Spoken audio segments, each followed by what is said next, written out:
Good afternoon, ladies and gentlemen. Today, we are going to conduct a webinar from 1 o'clock to 4 o'clock on the topic of flexible work arrangement under the new normal.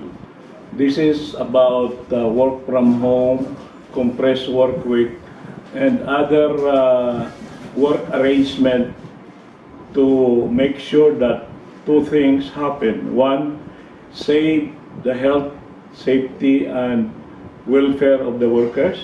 And second, to continue operating the company so as to save livelihood. Save life, save livelihood.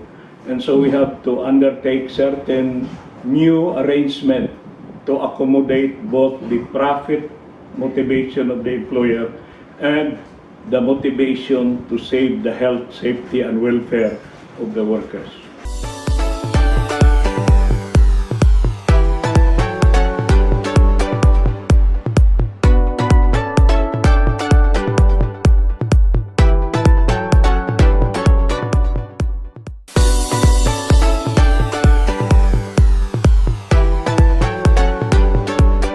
Flexible work arrangements under the new normal. Ladies and gentlemen, let us contemplate on the word flexible. Flexible is the opposite of rigid. Under normal circumstances, we have to rigidly follow all the rules, especially those provided by the labor code. But because of what is happening today, the government has given us windows to be creative and be more flexible in our work arrangements. In other words, we do not violate the labor code if we undertake certain redesigning of work, rescheduling, rearranging, and many other solutions to problems just to comply with the very strict protocols. What is paramount is the health of the people. Business will just follow the need for preservation of life and health.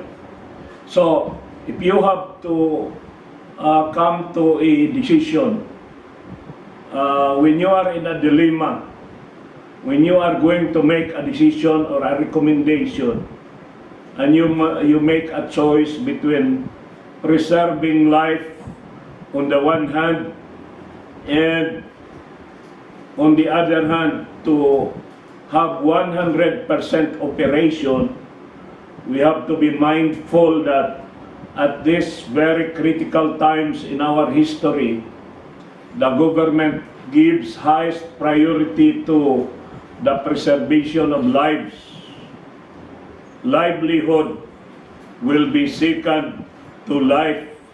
Life is the number one priority, and livelihood will follow.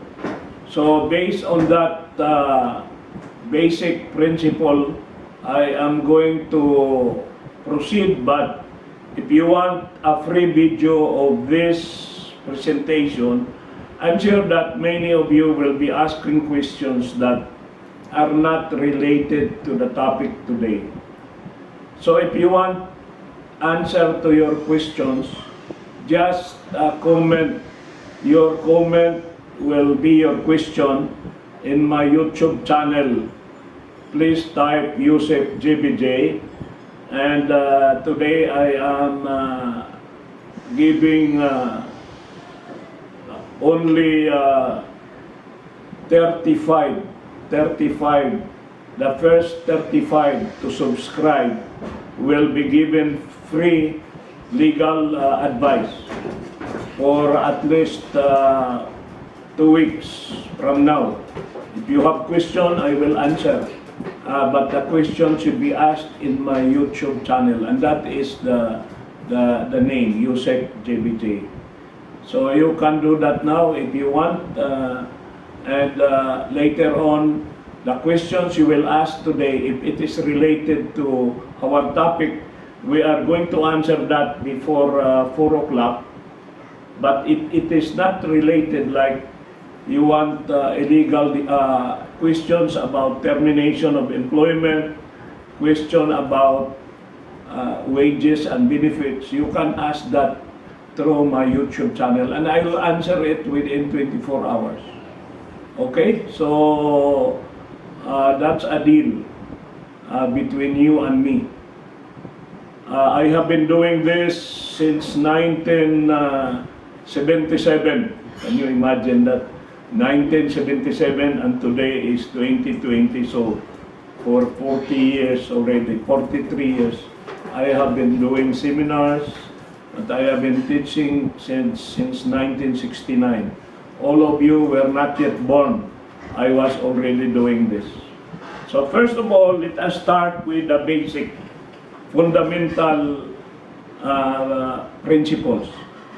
All of you who are taking care of people, whether you are in HR or you are a businessman or you are representing your family who owns the business, when it comes to employees, you have four areas that you have to master. First is recruitment, which is now called talent acquisition. I am calling this the HR diamond.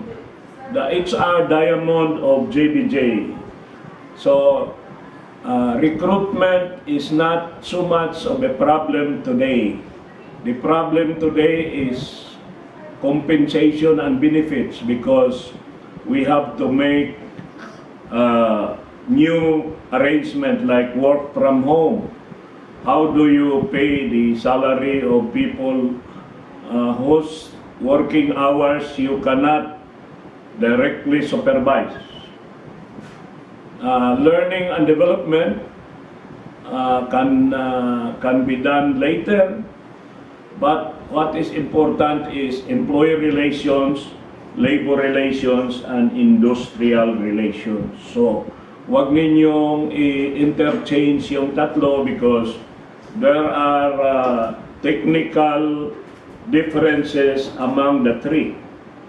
Employee relations is the non-adversarial, proactive approaches that management does to build relationship under normal times, like family outing, sports festival. These are employee relations programs to make the people feel good and then build relationships between management and people. LR is when you do formal investigation in case of violations of company rules, or you listen to a grievance when an employee complains that he was subjected to sexual harassment by a manager or a supervisor. That is LR. Now, once you have a problem that reaches the NLRC or the DOLE, and there is already a summons, then it becomes an IR problem. So, you better be very clear about your term. Are you doing ER, LR, or IR? No? So the four components of justice, because we are talking of organizational justice, yung tinatawag nating ER, LR before, ang tawag natin ngayon ay organizational justice. And I have founded an organization called Movement for Organizational Justice. We have to respect the rights of the employees, but we have also to uphold the prerogatives of management. Prerogative to hire, to fire, to transfer, to promote, to lay off, to discipline, and all the functions of management in planning, leading, organizing, and controlling. And then HR must be balanced and humane, especially under very difficult, critical times like that. And then we expect the DOLE to come up with a balanced policy.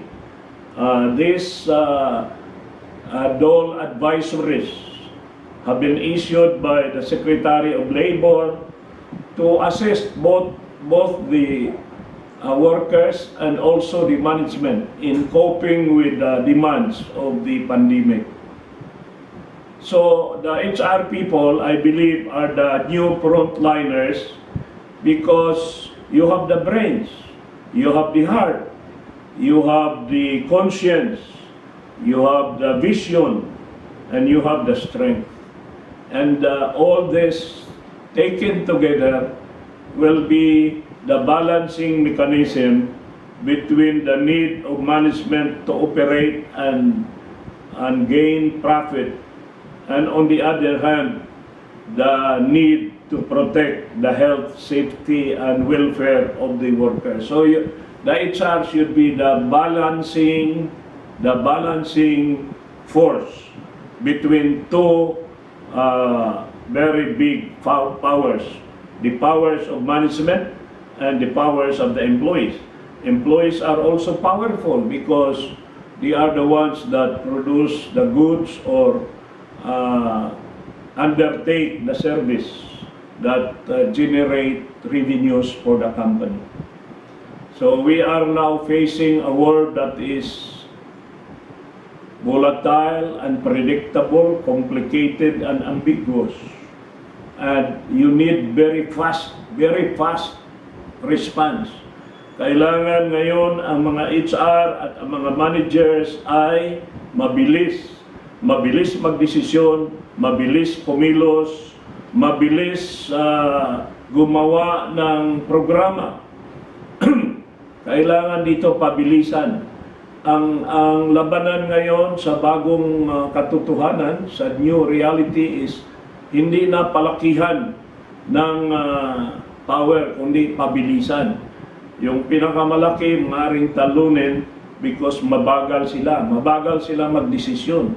There are many companies that are very slow on decision making.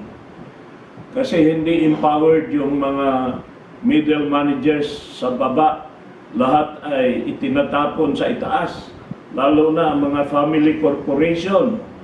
Ang nagdedesisyon lang ay yung ina. No? Pati ang ama sumusunod sa desisyon ng ina. So, at kailangan ang mga interventions natin, ang mga programa natin ay intense.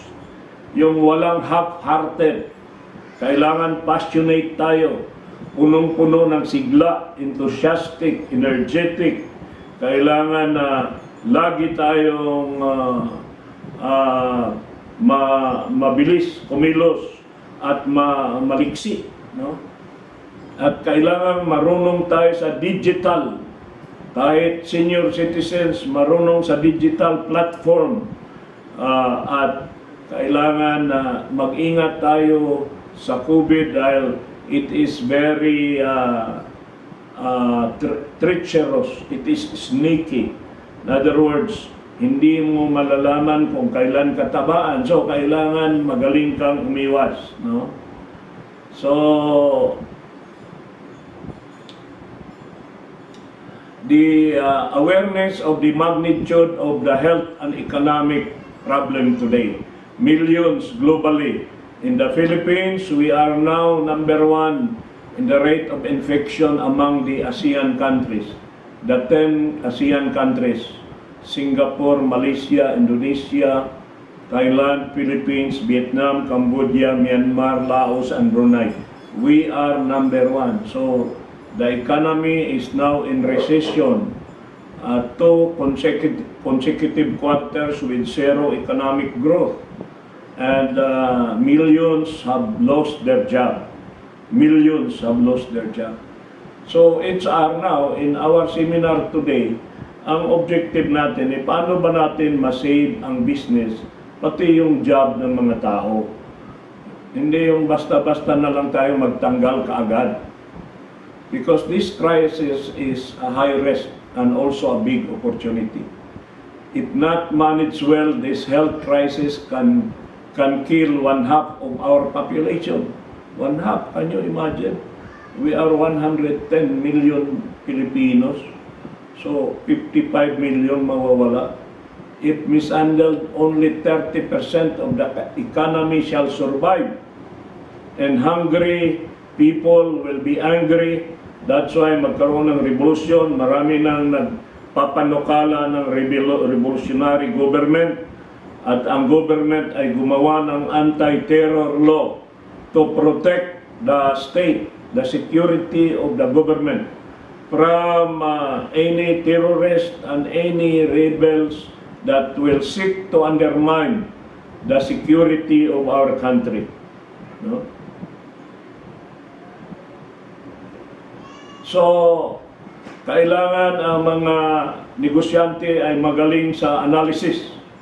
At kayo na mga HR, kailangan may cash kayo, knowledge, attitude, skills, and habits. We have to be able to stand. We cannot rely on ayuda because the government is fast losing financial capability, and ayuda is not sustainable. So based on survey, management are very poor in knowledge of the labor law, very poor in coping with the crisis. Although you are good businessmen in a scale of 0 to 10, but in matters of labor law, we are very poor. So what happened to all our seminars?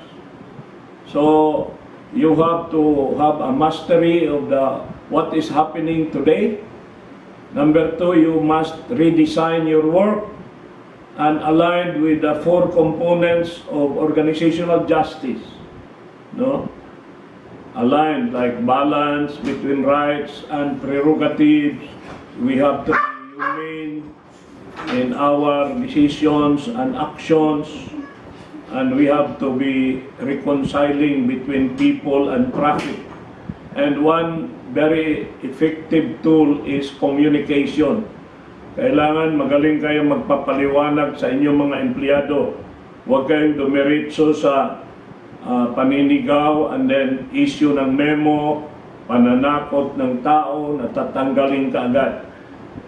Ang mga tao kasi punong-puno ng pangamba. They want to report for work, but it seems that they have been traumatized, that they have lost their passion for work.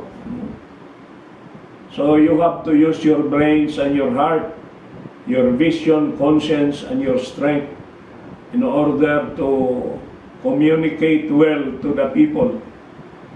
So HR must be visionary, must be facilitative, meaning ang style ninyo is you want to help people, not just to terminate employment.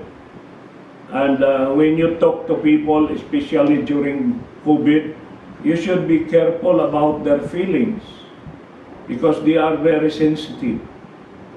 But you have to be very fast, flexible, and agile. You must be able to mentor, to coach, and to counsel. Ano bang kaibahan ng tatlo? Mentor, coach, and counseling. Ang mentor, kung ang kulang ng tao ninyo ay skills, kung coach, ang kulang ng tao ninyo ay knowledge, ang counselor, kung ang problema ng tao ninyo ay behavior, attitude. So, iba yan. Mentoring is for skills, coaching is for knowledge, and counseling is for behavior. And you must be able to arbitrate or conciliate among disputes. So the first imperative is current work and people analysis. You have to look at your business. Are you in manufacturing? Are you in agriculture? Are you in transport? Are you in logistics? Or can your work be movable? In other words, is there an aspect in your operations that can be done somewhere else, not necessarily in the office? So you have to analyze every work. There are work that cannot really be done at home. And then you analyze your people. Are they movable? Can they be agile? That's why you have to segregate those who are vulnerable. Among your employees, you segregate the seniors, the PWD, and the pregnant women. Dinalagay dyan yung pregnant women. And when you decide who among your people be allowed to work from home, you should give priority to this people with health issues. Although their work might have been different, they must be willing to readjust, and you also must be willing to transfer them to another operation or another function. This is the time where we have to be agile and flexible, transferring from one kind of work to another. We cannot remain rigid na hindi ka na movable. Ang mga empleyado din must learn how to adjust. Hindi sila pwedeng mag-file kaagad ng kaso kasi nilipat dito from that, mag-i-invoke agad ng constructive dismissal. Ito ang panahon na ang mga tao natin ay dapat hindi magiging pasaway, maangas, or yung mga suwail. Tatlo yan, pasaway, maangas, at suwail. Kasi kailangan they have to embrace the reality and should be able to accept management decision when there are changes in the design of their work, in the location of their work, because we are talking of flexible work arrangement. So we have to inventory. Kayong mga HR na nakikinig sa akin ngayon, mag-inventory kayo ng trabaho nyo. You classify your work. No? Old normal versus new normal. Yung AWA, ang meaning ng AWA is alternative work arrangement. So you inventory your human capital, meaning your employees. You inventory them. Classify the seniors, the PWD, the pregnant women, those with prior health issue, like high blood, diabetes, and undergoing dialysis. Then you have to look at the cash profile, meaning the profile of your people based on knowledge, who are very good in technology skills, who are the people who are positive in attitude, very obedient, compliant, and always cooperative, hardworking. So you have to classify that. Habit, H is habit. No? Yung mga absinero, yung mahilig, laging malilate, i-classify din natin yan. Hindi masama mag-classify because we cannot treat people equally because they are not equal. For every person, there is a different arrangement. Is that discrimination? No. It is not discrimination because ang discrimination lang na bawal ay 5 lang. Una, discriminate based on gender. Di mo pwedeng i-discriminate ang mga LGBT. Di mo pwedeng i-discriminate na ito, babae lang ito magtrabaho, hindi lalaki lang. Hindi pwede. All are equal. Next is religion. Hindi mo pwedeng sabihin na lahat i-hire natin or lahat ng bigyan natin ng pagkakataong mag-work during pandemic ay yung mga Iglesia ni Cristo. No? Dahil hindi sila nag-uunyon. or ayaw natin ng Sabadista dahil ayaw magtrabaho pag Sabado. Walang ganon, bawal yan. Pangatlo, discrimination based on race. Di pwedeng ang posisyon na yan ay para lang sa mga Hapon or Korea. Everybody has a chance to have a crack on that position if he is qualified. Number 4, yung age. Bawal na ngayon na sasabihin mo na this position is good only for between 21 to 35. Pag secretary, 21 to 35. Hindi pwede yan. Bawal na yung age. And number 4, hindi mo pwedeng i-declare sa iyong policy yung mga membro ng union ay hindi natin bigyan ng pagkakataon na ma-promote. That is an anti-union policy and that will be considered as illegal. Then you have to have an ABC profile. I always promote this. This is my advocacy. Lahat ng empleyado ninyo ay tatlong uri. Ito yung mga angels ninyo. Ito yung mga hardworking, polite, courteous, obedient, compliant, cooperative. Yan ang mga A. Ang mga C ay yung mga pinadala ng masamang espiritu para gambalain ang buhay ninyo. Yung mga taong mga maangas, mga pasaway, yung laging nalilate, maraming reklamo, mga intrigira at intrigero, mga chismosa, yan, nasa C yan.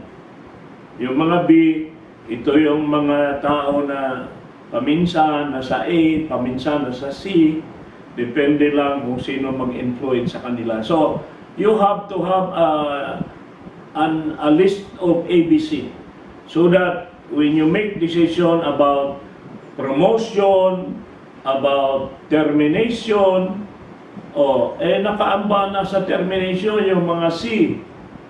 Nandun sila sa pre-departure area. Pag nagkaroon ng retrenchment, redundancy, labor saving device, yan ang mamiligro. Kasi sila ang pinakamababa sa performance appraisal.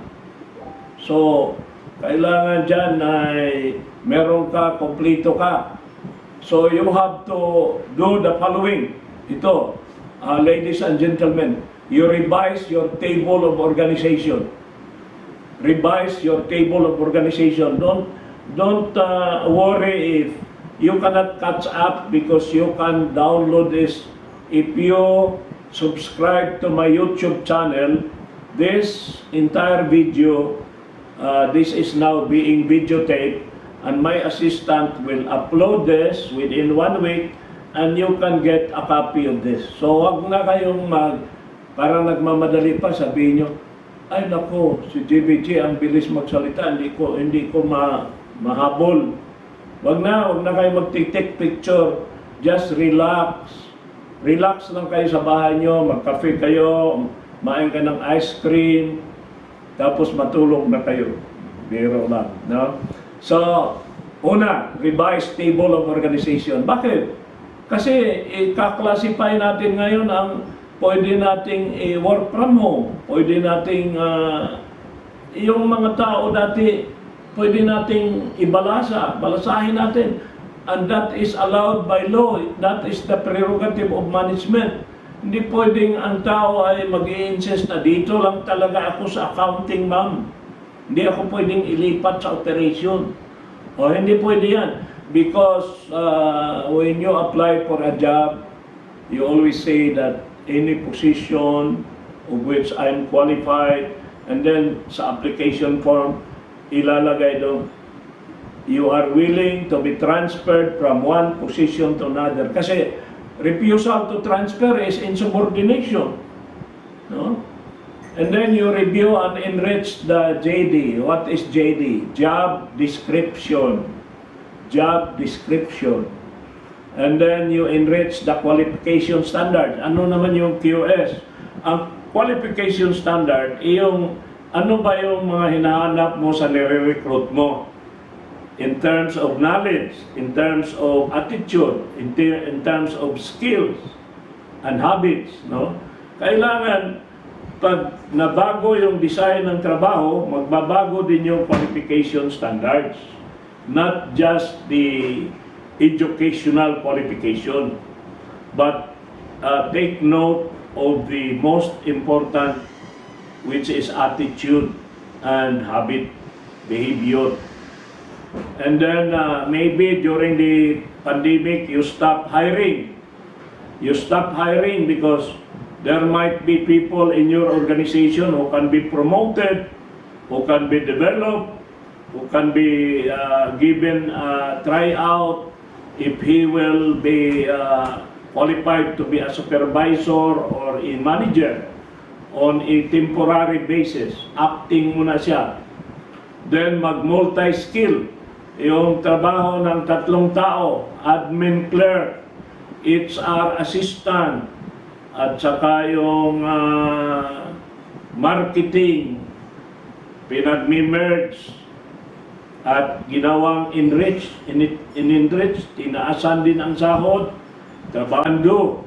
Kung talagang high power na empleyado yan at hindi yan reklamador at very open na mag-grow siya sa organization, he will embrace the reality that he can take care of many jobs.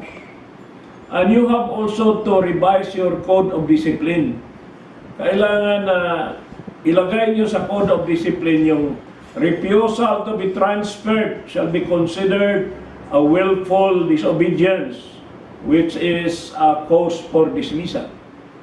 And then you can use my model, my 4P model.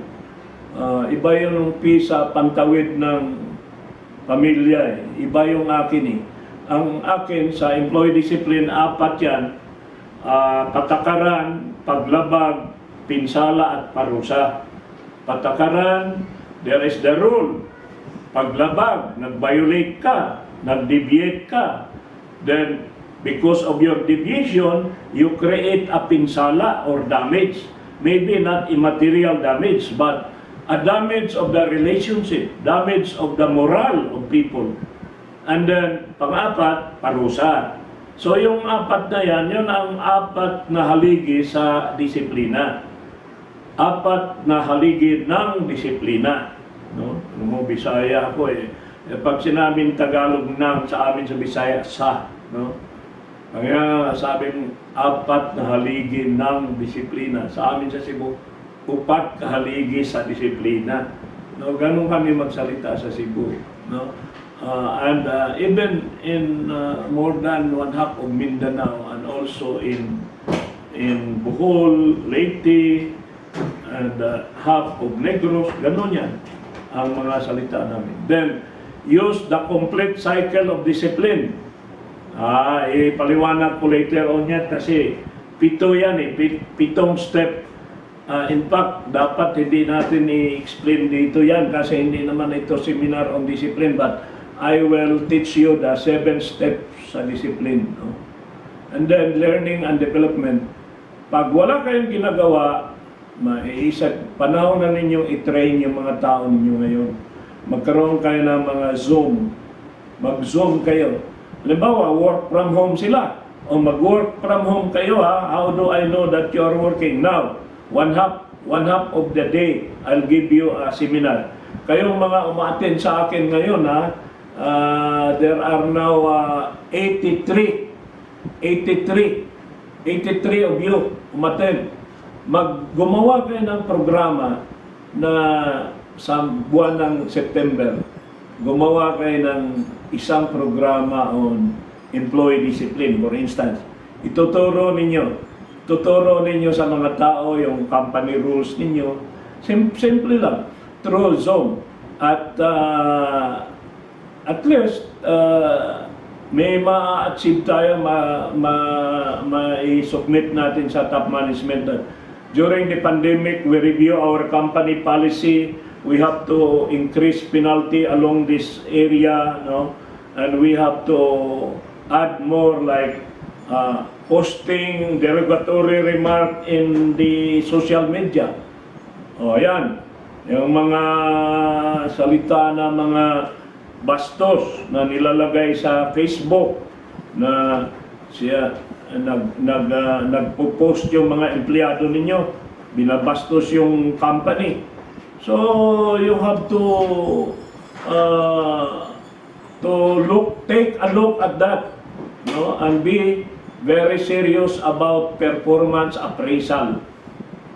Performance appraisal para kailangan talagang seryoso tayo.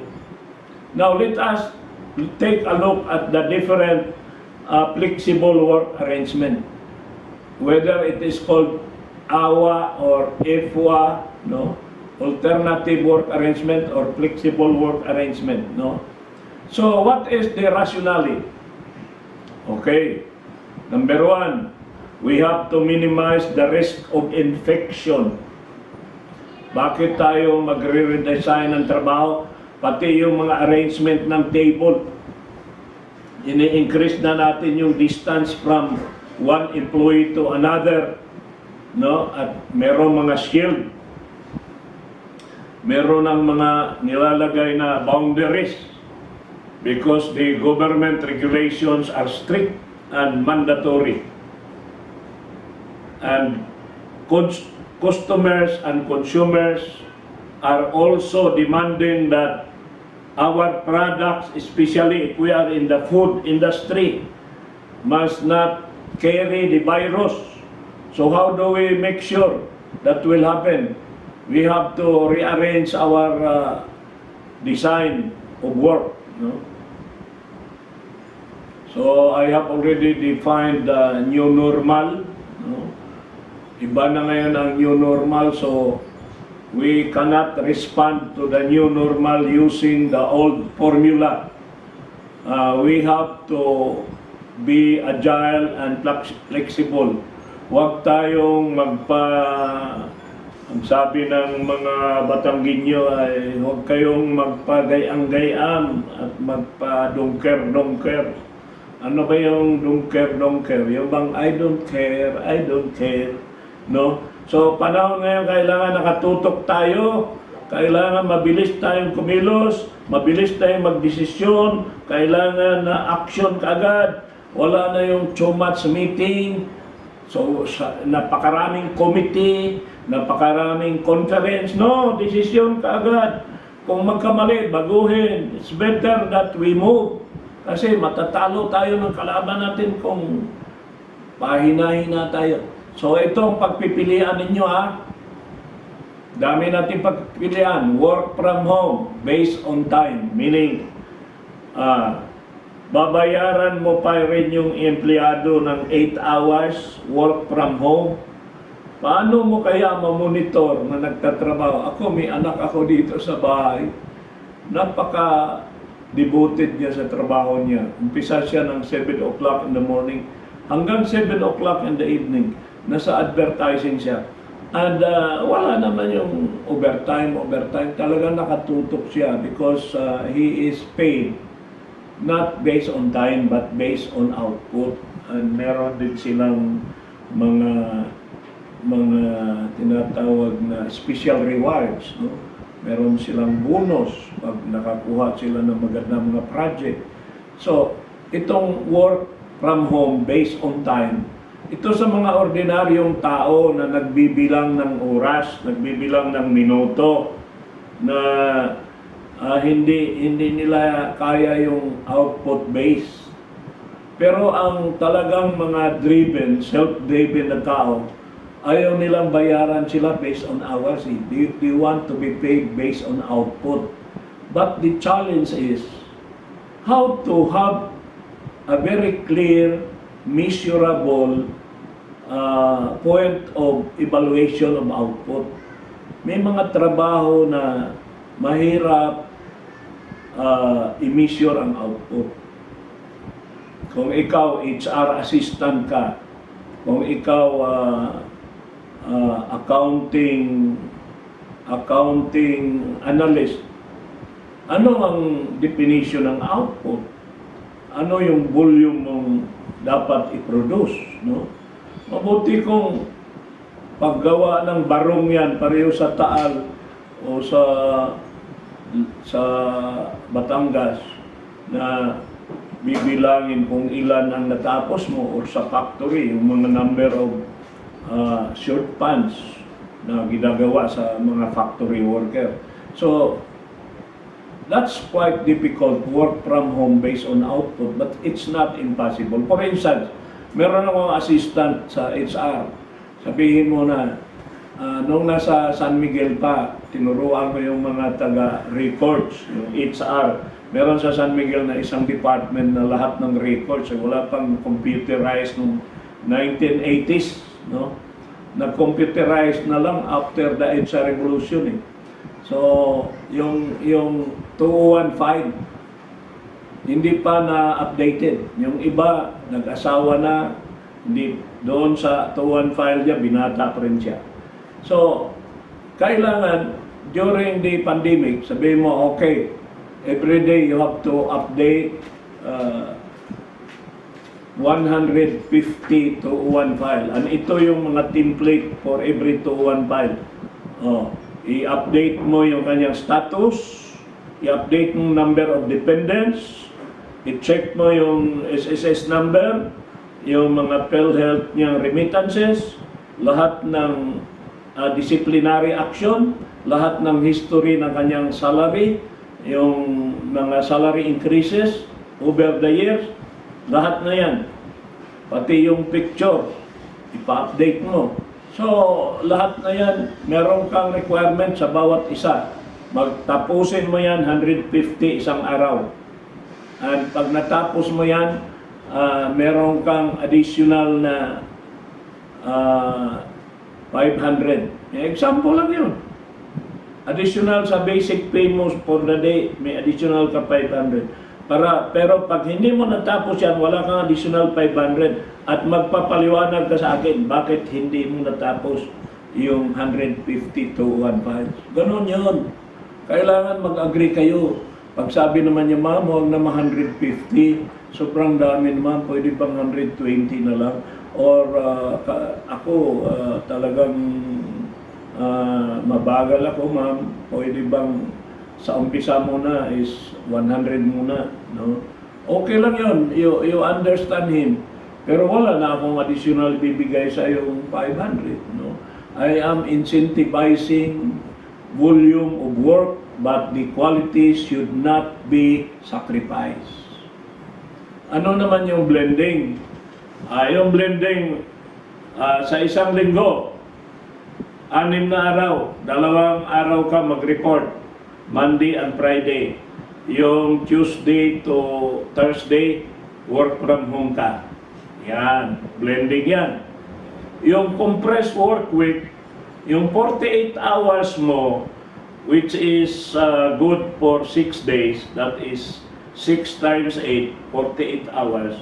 Gawin natin 4 hours, tag 12 hours kada araw. No, tag 48, 12, tama. 4 days na lang. So, 3 araw ang rest day mo. Mag-rest day ka ng Saturday, Sunday, and Monday. So, trabaho ka ngayon na Tuesday, Wednesday, Thursday, and Friday. So, sa 4 na yan, kailangan magtrabaho ka 12 hours, walang overtime pay. Ang overtime pay will be given to you pag nag-exceed ka ng 48 hours. But there must be prior authority. Nobody can render overtime without prior authority by management. Hindi ka pwedeng mag-overtime at hindi ko babayaran ng overtime yung walang prior written authority. Kailangan i-amend ninyo ang policy ninyo in rendering overtime. Kasi ito, ang ibang kumpanya, nagtitipid nga tayo eh. Ang lahat ng tao, overtime, wala namang output. Kung ako mamumuno, ganitong gawin ko. Kailangan may prior written authority from the manager, recommended by your supervisor. Okay. Nanghingi ng 8 oras overtime, in-approve ko 4 lang. That is the prerogative of management. Okay. After you render overtime, you have to make a report. and you have to summarize in one paragraph. Anong natapos mo sa overtime? Baka nag-Facebook ka lang, nag-TikTok ka. Anong pakinabang ng management sa'yo? Gumamit ka ng kuryente, gumamit ka ng oras, bayad ka ng management, now you have no output. Kailangan you must have output. And you as a manager, that is your duty to demand that there must be an output. Because management is paying money. And that is also unfair to management. So that is compressed work week. Ang reduced work week, yan ang masakit because no work, no pay yan. Pag sinabing instead of 6 days, 3 araw na lang tayo magtrabaho, and that is 8 times 3, 24 hours na lang tayo, then you have to be paid commensurate to 38 to that number of hours, 24 hours ka na lang bayaran, imbes 48 hours. And you lose income. You lose income because there is no work. There is no volume of work. We are not duty bound to produce, to pay you if there is no work. That's why under the labor advisory, this is allowed by law because management cannot be compelled to provide work when there is no work. Para bang, can you draw blood from stone? Kahit pipigain mo pa yung bato, wala na talagang lumalabas na dugo. Kailangan na magsama, sabihin mo, pareho tayo maghirap. Let us share the pains. Hindi naman gusto ng management na nagkaganito tayo eh. This is not the making of management. So, kailangan pag maiksi ang kumot, matuto tayong mamaluktot, mag-adjust tayo sa panahon na ito. O, di ba? Bawal ba yan? Is that illegal? No. So, pwede mong i-blend yung compressed work week at saka yung reduced work week. Now, kung nagawa mo na lahat talaga yan at nalugi pa rin ang company, wala pa rin pumapasok na revenue, then you can go into redundancy program, labor saving device, retrenchment, and closure. There are many closures now. And I am always being asked to help prepare the documents for DOLE. Bilang dating undersecretary, alam ko lahat yan. Kahit natulog ako, memorize ko lahat yan. At kilala ko yung mga tao. Kasi mga tauhan ko yan, mga subordinate ko yan, mga kaibigan ko yan. At kung ako yung kukunin yung mag-assist sa inyo, di wala kayong problema. No? Padungker-dungker na lang kayo kasi ako nang bahala sa dokumento, ako nang bahala makipag-usap. Kung tutulong ako sa inyo. Kung hindi, bero lang yan, bero. So, kung mamili kayo ng yung lahat ng pinapakita ko sa inyo, paano kayo mamili? Ano ang criteria? So, meron akong template. There are 5 criteria when you choose. Anong piliin namin, sir? Work from home ba? Reduce compressed work week ba? Reduce work week ba? O mag-retrench na kami? Number 1, ang unang tanong, mag-propose ka ng gusto mong gawin. Tanong kita, can you really do it? Do you have the competence to do it? No? Dahil ang unang tanong, baka gusto mo, mamili ka ng isang bagay, hindi mo namang alam gawin yun. Or kung kukuha ka ng iba na tutulong sa'yo, okay rin. Kung alam mo ba yun, naintindihan mo ba, kung mag-retrenchment ka, alam mo yung bayaran mong separation pay, alam mo yung mga isusubmit mo sa DOLE, alam mo yung kausapin mo yung mga tao, at ang pinakamadugo dyan, paano mo piliin if there are 100 people now and you only need 50? Paano mo piliin yung 50 kung wala kang ABC profile, yung sinabi ko kanina? Wala kang cash profile. So, kung ano lang yung mga mukha na ayaw mo, yun lang tanggalin mo, hindi pwede. Kailangan may criteria ka kasi makakasuhan ka ng illegal termination doon. Pangalawa, tanong, after, can you do it? Ang tanong, is it legal? In other words, are you not violating the labor code? Yan ang pangalawang tanong. Pangatlong tanong, can we afford it? Do we have the money to pay the separation pay? Number 4, if you do it, is it safe to the employees? Kung pilitin mo lahat na magre-report, mapapasukin mo ba yung merong symptom? Hanggang makontaminate niya yung iba. Sa gate pa lang, wala kang protocol. Then, panglima, yung konsensya natin. Can we sleep soundly? Tayo ba ay matatanggap ba natin sa konsensya itong ginawa natin? Yung bang pag humarap tayo sa Panginoon at tanungin tayo, bakit mo ginawa yun? Meron ba tayong masagot? Hindi natin pwedeng sabihin, ay utos po ng management namin. Ikaw yung HR manager ikaw yung may technical professional na kaalaman Ano ang advice mo sa management? Ikaw ba robot ka na sumusunod ka lang kung anong i-diktar sa iyo ng may-ari ng kumpanya? No. You have to tell them, sir, you hired me for my professional competence, so I am telling you that what you are ordering me to do may be illegal. I'm not saying it is illegal, maybe.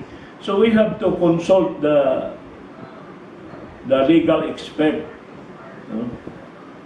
Maghingi tayo ng second opinion, baka tayo nagtipid tayo sa maliit na bagay, ang malaki mawala sa atin, makasuhan pa tayo ng unfair labor practice or illegal dismissal, tapos magbabayad tayo ng limpak-limpak na pera. Yan. Kailangan, you have to be bold enough to remind your employer. Yan. Kailangan na yung alternative work arrangement mo should not discriminate yung mga LGBT, ang mga PWD, kailangan mo bigyan mo ng karampatang pagkikilala, o yung mga nagdudroga, yung mga may HIV, lahat na yan. No? Iniisip mo yan, ang hirap talaga ng trabaho ng HR. Alam nyo, pag nasa HR kayo, talagang iiksi ang buhay nyo. Buti pa, pumunta kayo sa marketing, masaya. No?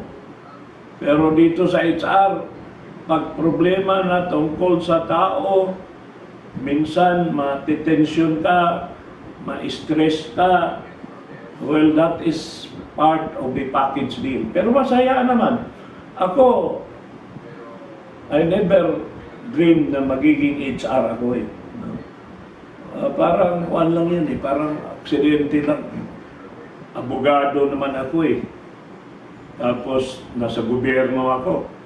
Tapos kinuha naman ako ng private firm nung napunta ako sa Petron. So, nagustuhan ko na rin doon kasi ang sahod times 4 sa sahod sa gobyerno. Hanggang nasa Petron ako, I was offered a job by San Miguel. Nag-umpisa yun sa isang seminar. Guest speaker muna ako doon. Nakinig pala si Mr. Soriano. Kasama yung mga vice president.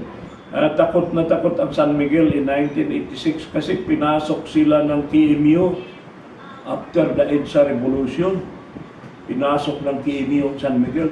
So naghahanap sila ng isang tao na dating aktivista tulad ko na nakakaintindi sa mga KMU.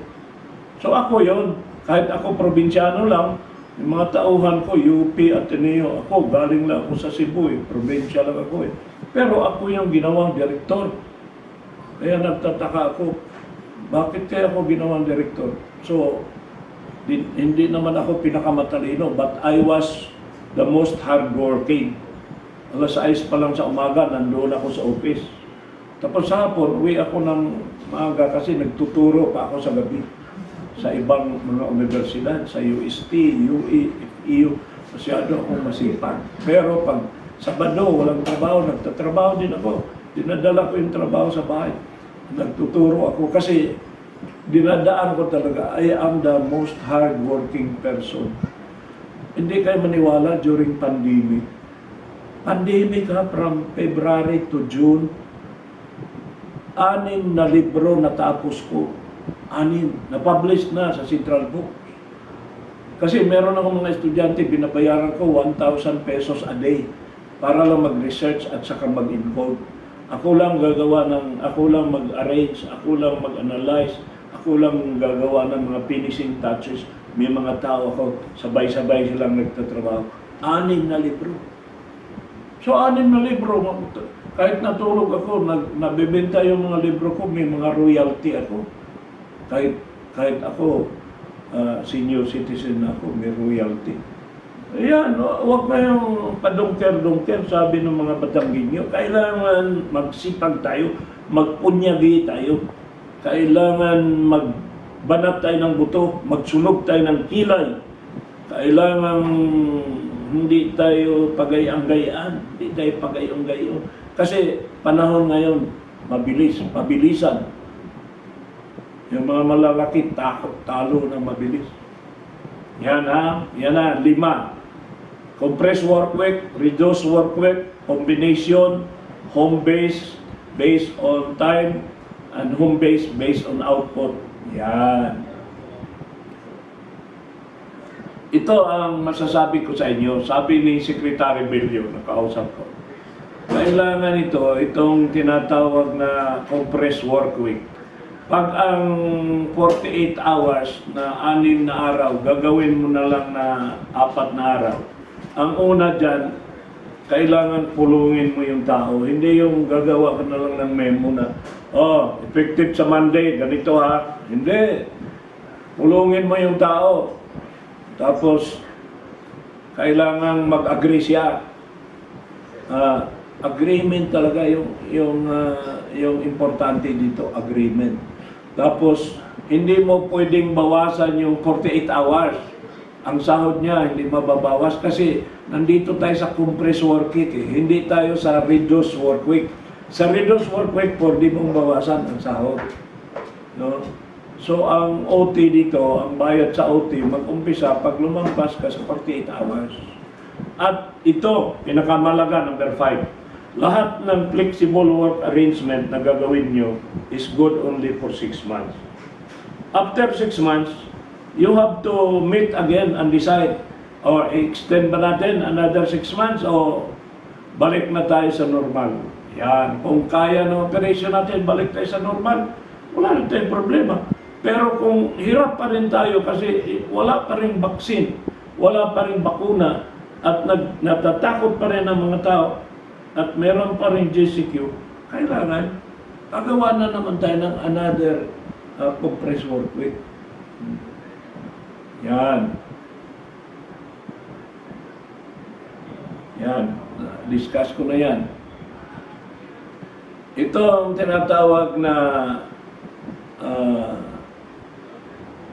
compressed work week kanina. Yan ang requirement ha, agreement. Meron akong acronym, UNMAXWA. A is agreed upon. N is no diminution in pay. Max, maximum of 48 hours. Waiver of overtime pay. Mag-waive talaga sila, hindi sila mag-complain ng manghingi ng overtime pag 12 hours. Kasi ang total naman yan, 48 eh. In fact, advantageous din sa kanya yun kasi 3 yung kanyang rest day. At ang timetable, agreed also, must not be more than 6 months. Yan. Sa reduced work week naman, mga kasama, reduced work week, yung 4 days a week, 32 hours na lang, imbes na 48 hours. Buti nga, hindi 3 days na lang 24 hours na lang Because kung ang volume ng operation mo ay wala namang dapat trabahuin, paano mo patrabahuin yung tao na wala ka namang maibibigay na trabaho? So that means that there will be a corresponding reduce in pay because the principle of no work, no pay applies.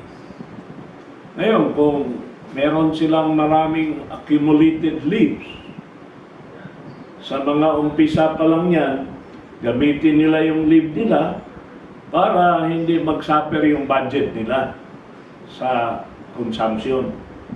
Pero pag naubos na yung leave credits nila, maging no work, no pay na sila. So, ang tanong dito, sir, kung 3 araw na lang ako nagtrabaho sa iyo, pwede ba yung 3 araw gagamitin ko sa ibang company, magtrabaho ako? Well, pag pinayagan mo yan, okay yan. Pero ang kuan lang, ang kabilin-bilinan lang, do not work for a competitive company. Kailangan ibang industry ang trabahuin mo. At kailangan yung confidentiality of our information sa kumpanya nyo. Dapat tawing makatarungan ka na bigyan mo siya ng kalayaan kumuha ng another job. Magluluto siya ng pagkain, magdi-delivery siya. Maraming kumikita ngayon during pandemic na ganun. No? Mas malaki pa yung kikitain nila kaysa trabaho nila Kasi pag masipag sila, baka later on, magdidesisyon na lang, sir, mag-resign na lang ako sa iyo, mag-retire na ako dahil mas malaki kinikita ako dito sa delivery. O magdadrive na lang ako ng Lalamove or itong mga delivery systems ngayon na iba-iba. Basta walang conflict of interest. So you can combine the two, combination of compressed work week and reduced work week. Example, 36 hours instead of 48. So there is a reduction in pay. The 36 hour may be rendered in 3 days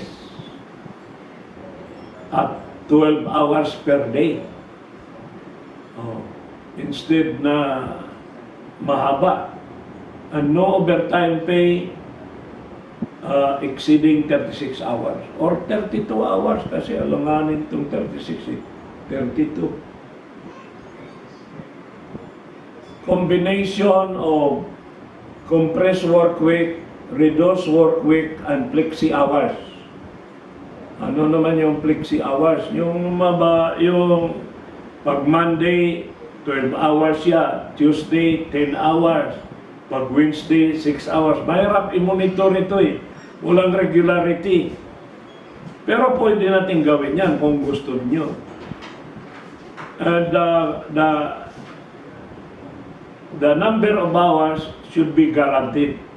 And the workers should be given freedom to seek augmentation of income as long as there is no conflict of interest. Okay, itong work from home. Pag-aralan natin ito. May mga protocol may requirement There must be a space at the home where an employee should work. Hindi pwede yung sa bedroom siya magtrabaho. Kailangan talaga mag-designate siya ng isang corner o kung mayaman siya, meron siyang means, pwedeng sariling room. Pareho yung isang anak ko na executive sa bangko. Yung room ng anak niya, ginawa niya separate office at doon siya nagtatrabaho kasi hindi mo pwedeng i-mix itong office matters with your personal matters. At kailangan kausapin mo yung mga kasamahan mo sa bahay. You have to talk to the other members of the family that you should not be unduly disturbed when you are rendering your work. Because this is really work, and then you must dress up properly Hindi yung naka-briefs ka o naka-house dress ka o naka-negligee ka na gumagawa ka ng trabaho. Hindi ganon. You have to give dignity to your work by having a computer, table, there's a telephone. Even if you drink coffee while doing your work, it's okay. But you should not be doing this in places where you mix with personal job. Hindi ka pwedeng magtatrabaho, work from home, hindi nagluluto ka.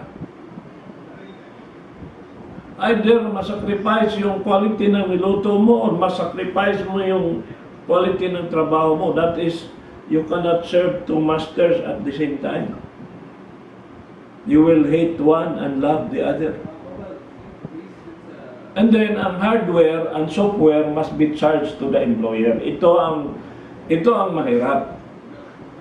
Kung ako patrabahuin mo sa bahay, bigyan mo ako ng laptop or ipahiram mo yung laptop sa opisina or mag-install ka ng computer system sa bahay ko. At kailangan na yung Wi-Fi connection should be upgraded kasi sa dami-dami na nating mga requirement ngayon at sabay-sabay nagsusum, mihina, nagagalit na si Presidente. Binibigyan na yung mga telco na yan, binibigyan na binibigyan ng deadline up to December. Pag hindi sila mag-ship out na sila. Kailangan ng mga telco na yan, kayang-kaya ng administrasyon na ito na kahit sino pa ang may-ari ng kumpanya na yan ay walang sinasanto ang gobyerno. Ay tingnan mo nangyari sa ABS. Nobody expected na mawawala ang ABS. Pero pag dinesisyonan ka na, franchise mo, hindi i-renew. At kahit hindi pa mag-expire ang franchise mo, it is the power of government to cancel your franchise if you cannot deliver the services that you assured to deliver. Yan comment ko dyan. Wi-Fi and power should be charged to the employer. Hardware and software must be charged to the employer. No? Ano lang yung charge sa employee? Eh di yung space sa bahay niyo, huwag na kayo mag-charge ng rental sa management. Working hours are monitored by the employer. So pwede kang tawagan. Pwede kang tawagan during working hours kasi you are being paid. Hindi mo pwedeng i-ignore yung call. Kailangan, kung wala mang wifi, wala mang coverage ng smart or globe, meron kang landline, tatawagan ka. Now, if you want to work more than 8 hours, again, there is a need for a prior approval by your employer. You cannot decide on your own that you will add more hours and you demand additional pay. Any claim for overtime pay must be covered by two things. One, prior approval. Kahit approval na lang by email. Approval by email. Acceptable na yan. Pangalawa, you have to narrate in a brief description what have you achieved during the number of hours. That these two documents, these two things should be attached to the claim of overtime. And no overtime pay should be paid unless these two requirements must be present. That is how to install control systems in the rendition of overtime.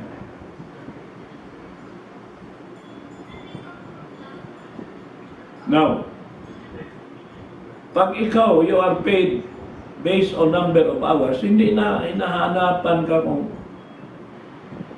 yung output mo na lang, kailangan ng, pagka nag-render ka ng overtime, hanapin ka. Pero pag 8 hours, doon na yan sa monthly report mo. Doon sa monthly report ng bawat empleyado, doon ang i-input niya yung lahat niyang mga results. Di ba? Pag KRA, Key Results Area, ano ba ang mga results ng trabaho mo for 1 month? Ano yung mga concrete evidence of results? Ano yung mga verifiable indications that you have an output? Kaya nga, dapat ang bawat empleyado merong klarong definition kung ano yung deliverable niya, output, and what is the timetable for delivering. Kaya nga kayo, kasalanan din ng management yan eh. Hindi natin kinaklarify sa job description. Pag nag-hire ka ng tao, hire ka lang ng tao, dapat you sit down with him 4 hours. You identify ang objective ng position mo ganito. Ano yung mga key performance indicator mo at key results area? Saan ko i-evaluate yung performance mo? Kaya ako sumulat ng libro yung librong HR Forms 101. Yung HR Forms 101, nandyan yan sa PowerMax din. Kung wala na sa PowerMax, nasa Central Book Supply. Napakamurang libro. Lahat ng form from hiring up to retiring. At ang maganda doon yung performance. Pag ikaw, probationary employee ka, bibigyan ka ng standards. Nandoon ang form. Sinulat ko na yon. At nandoon ang mga value. Value kung magkanong i-rate mo. I-rate mo siya in a scale of 0 to 10 or 1 to 10. Oh, behavior, 6. No? Tapos, pag ang posisyon ay napakahalagang posisyon, supervisory, mataas, ang evaluation yan, probationary period 3. End of first month, end of third month, and end of 5th month. Huwag kayo maghintay matapos yung 6 months saka ka mag-evaluate. Ma-technical ka dyan. You have to make sure na mahirapan siyang maging regular. Kasi ang mangyari dyan, pabilisan mo maging regular. Pag naging regular na, doon na lalabas, pasaway na. Pasaway, pagkatapos siya ay suwail, rebelde, at saka hindi cooperative, tamad. Doon pa lang sa first year. Sana nga yung mga mag-asawa mayroong probationary period eh. Total, maghihiwalay din naman sa umpisa, sa bandang huli. Di sa umpisa na, bigyan mo na first 1 month, evaluate mo. Kailangan may standard, measurable, specific. After 1 month, bagsak. Sa 3rd month na naman, 3rd month, kailangan pumasa ka sa 3rd month kasi out of 3 evaluation, kailangan 2 ipasa mo, out of 3. Pag bumagsak ka sa first, kailangan ipasa mo yung 2. Kung hindi ka maging regular. Ganon yun. Kung ang empleyado nga, mayroong probationary period eh. Yung pang asawa, dapat yan. Meron yan talagang standard eh. Ano bang job description ng husband? Job description ng wife? Ganon yan. Kaysa mag-annulment pa. Kailangan dyan. Pag hindi pumasa, wala nang annulment. Kailangan na i-report na lang sa munisipyo, hindi pumasa yung asawa mo. Mag-outsource ka na lang. Tatawa kayo Kikita ko kayo, matatawa kayo. Now, work from home with agreed volume of output. Merong mga trabaho na pwedeng iuwi. Pagkatapos, bibilangin mo ang output. Meron yan eh. Basta mga technical job na with output na matapos na halimbawa using the skills of a person, you provide him the raw materials, then he brings the raw material at home. You have a design, you have a quality standard, you have a number of output that must be delivered. Then pag end of the week, count the volume, i-check mo yung quality control, meron kang i-reject. Hindi yun bibilangin, hindi yun babayaran pag na-reject. So, because of that, ang mga tao rin maligaya din ang empleyado eh. Kasi he is not paid based on his number of hours. He feels fulfilled, satisfied siya, and then the drive to produce more without counting the minutes or the hours. You know, I am an advocate of piece rate worker eh. Pwede natin gawing piece rate lahat ng trabaho eh. As long as you define the job, you define the output, you define the quality standards, then let the employees compete among themselves. And you will find out that there are really people who are high performers, there are mediocres, and there are really very slowful people. Ganon yan, parang estudyante din yun eh.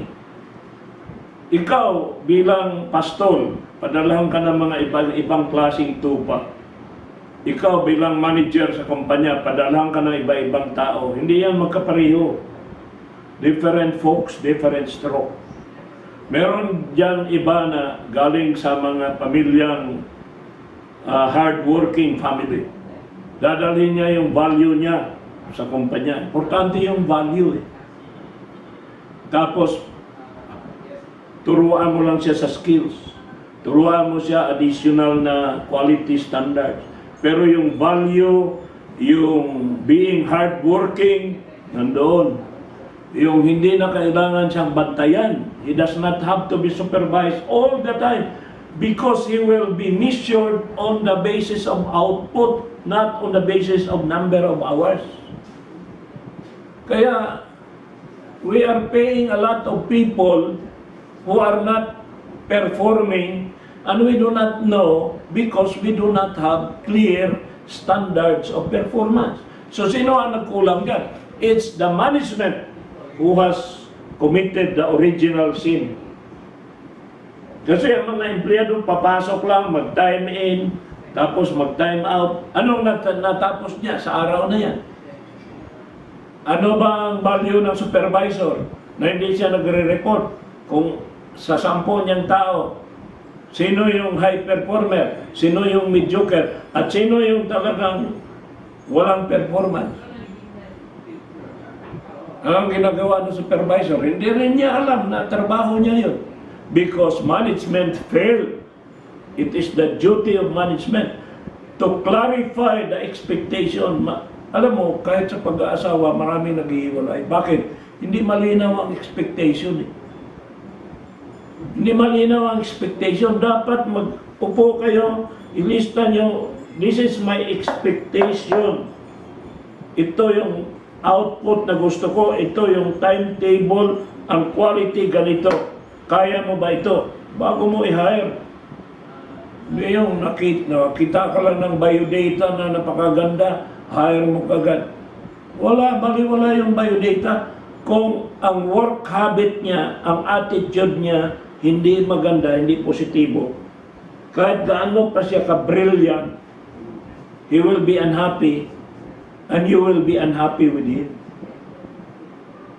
So dapat huwag kayong mag-focus doon sa intelligence, mag-focus kayo sa work attitude. Kasi yung knowledge, yung skills, we can learn that. Pero yung character, yung attitude, mahirap niyang hanapin yun. Bakit ako? Ino-operan akong trabaho ng San Miguel. Ino-operan ako ng Pepsi Cola. Ino-operan akong Petron. Hindi man ako taga-UP, hindi ako taga-Ateneo. I'm not a graduate of mga talagang high level na first class working student lang ako. Bakit? Because I'm hardworking. I know myself. I always give beyond what is expected of me. Kahit pagawin niyo ako ng dokumento, pagawin niyo ako ng position paper, sabihin niyo, attorney, ganda ng ginawa mo. I did not expect. Yung ibang abogado, binayaran ko 10 pages lang, siningil ako ng 50,000. Ikaw, sobrang ganda, pinaliwanag lahat. Paano tayo matalo dito? Hindi lang ganun. It's not enough that your lawyer knows the law. He must also know the judge. Ganun yun. Lalo na competitive eh. Tatalunin mo yung kalaban mo sa trabaho because of hardworking ka. Focus ka sa trabaho. You deliver result. Mangako ka sa boss mo, sir, I will give this to you Wednesday. Monday afternoon pa lang, ibigay mo na. So you under-promise and you over-deliver. Hindi yung mangako ka na ibigay mo sa Wednesday, Friday, hindi mo pa nabigay. Yun ang pinakakaaway ko sa mga subordinate ko. Ngayon bang timetable, wala tayong pagpapahalaga ng panahon. Yun ang sinasabi ko eh. Ayan, flexi hours.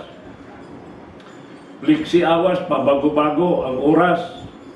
Pag Monday, kailangan mag-report ka ng maaga sa office. Pag Tuesday, work from home ka. Pag Wednesday, pwedeng 3 hours ka lang sa opisina. At the rest work from home. Basta malinaw. No? And it is monitored. At ang nagmo-monitor niyan, meron talaga siyang notebook. Alam niyo, meron akong requirement eh. If you are supervising 5 people, you must have 5 notebooks. At sa notebook na yan, isulat mo what are the positive and the negative so that when it is time to evaluate the performance, hindi ka manghuhula. Meron kang notebook. Ako, professor ako, kompleto yung recitation, submit ng assignment, nasa akin lahat. At the end of semester, magreklamo ka ng grado mo. I have complete records. You cannot argue with me because you are only arguing orally. Ako, kompleto ako sa records. The records will not tell a lie. As between your words and my records will prevail over your words. Ganoon yun. Sa buhay, ganoon din eh. So, mamaya, pag 2:30, pag natapos ko na ito, mag-question and answer tayo. Bago tayo magpatuloy, kailangan na sagutin ko na yung mga tanong nyo. Kaya unti-unti na kayong magsulat dyan sa chat box. Kasi babasahin niya ni Mr. Espinosa. Ngayon, kung ang tanong ninyo walang kinalaman sa seminar natin, kailangan mag-subscribe kayo doon sa YouTube channel ko para doon ko sasagutin or mag-personal message ka, sasagutin kita. Pag ikaw ay nag-subscribe na sa channel ko, bigyan kita ng cellphone number. Ganon yan. Ako, I am very helpful. Lalo na mga HR, mga batang-bata, you are very young. When I was young, nobody helped me. I had to research. Wala man akong training sa HR. I did not study HR. Ang strength ko lang labor code. Memorize ko yung labor code. Bata ako ni Ople, yung author ng labor code, hinayal ako.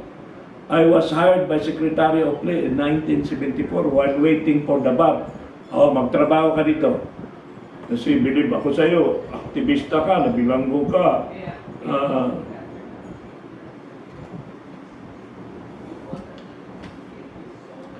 What happened to my video?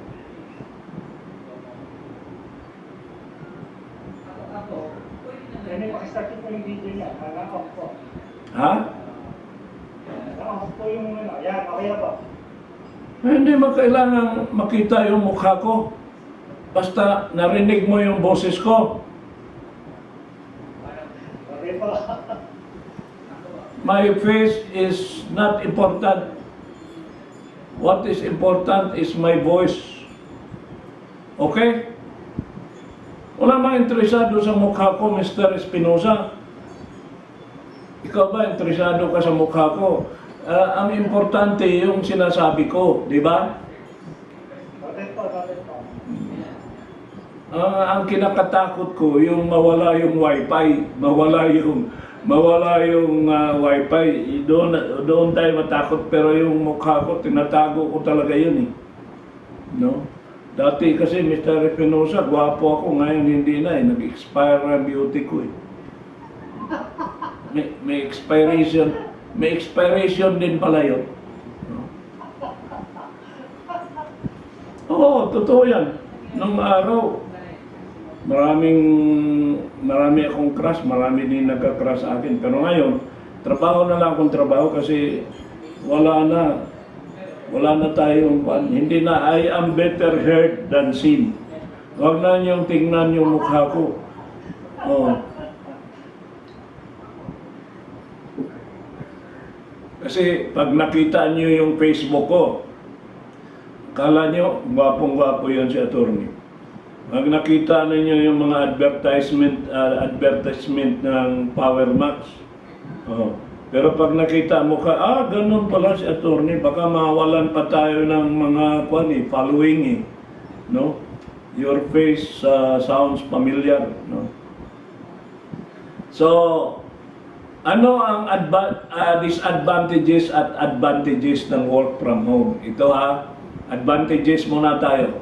Less space, less power. So, makakasave talaga yung management dito kasi yung space niya mababawasan na. Tapos yung kanyang consumption sa kuryente at tubig mababawasan. Tapos ang social distancing, siyempre, nasa bahay. Problema na niya yun sa bahay niya. And then ang problema lang dito is, ito ang disadvantage. No opportunity to closely supervise. If you do not trust your people because they are very they have the tendency to escape from work. Kung nasa office nga siya, lagi lang sa CR, laging lumalabas, laging wala sa table niya. So, lalo na yung kung nasa bahay. So, this is a challenge to us.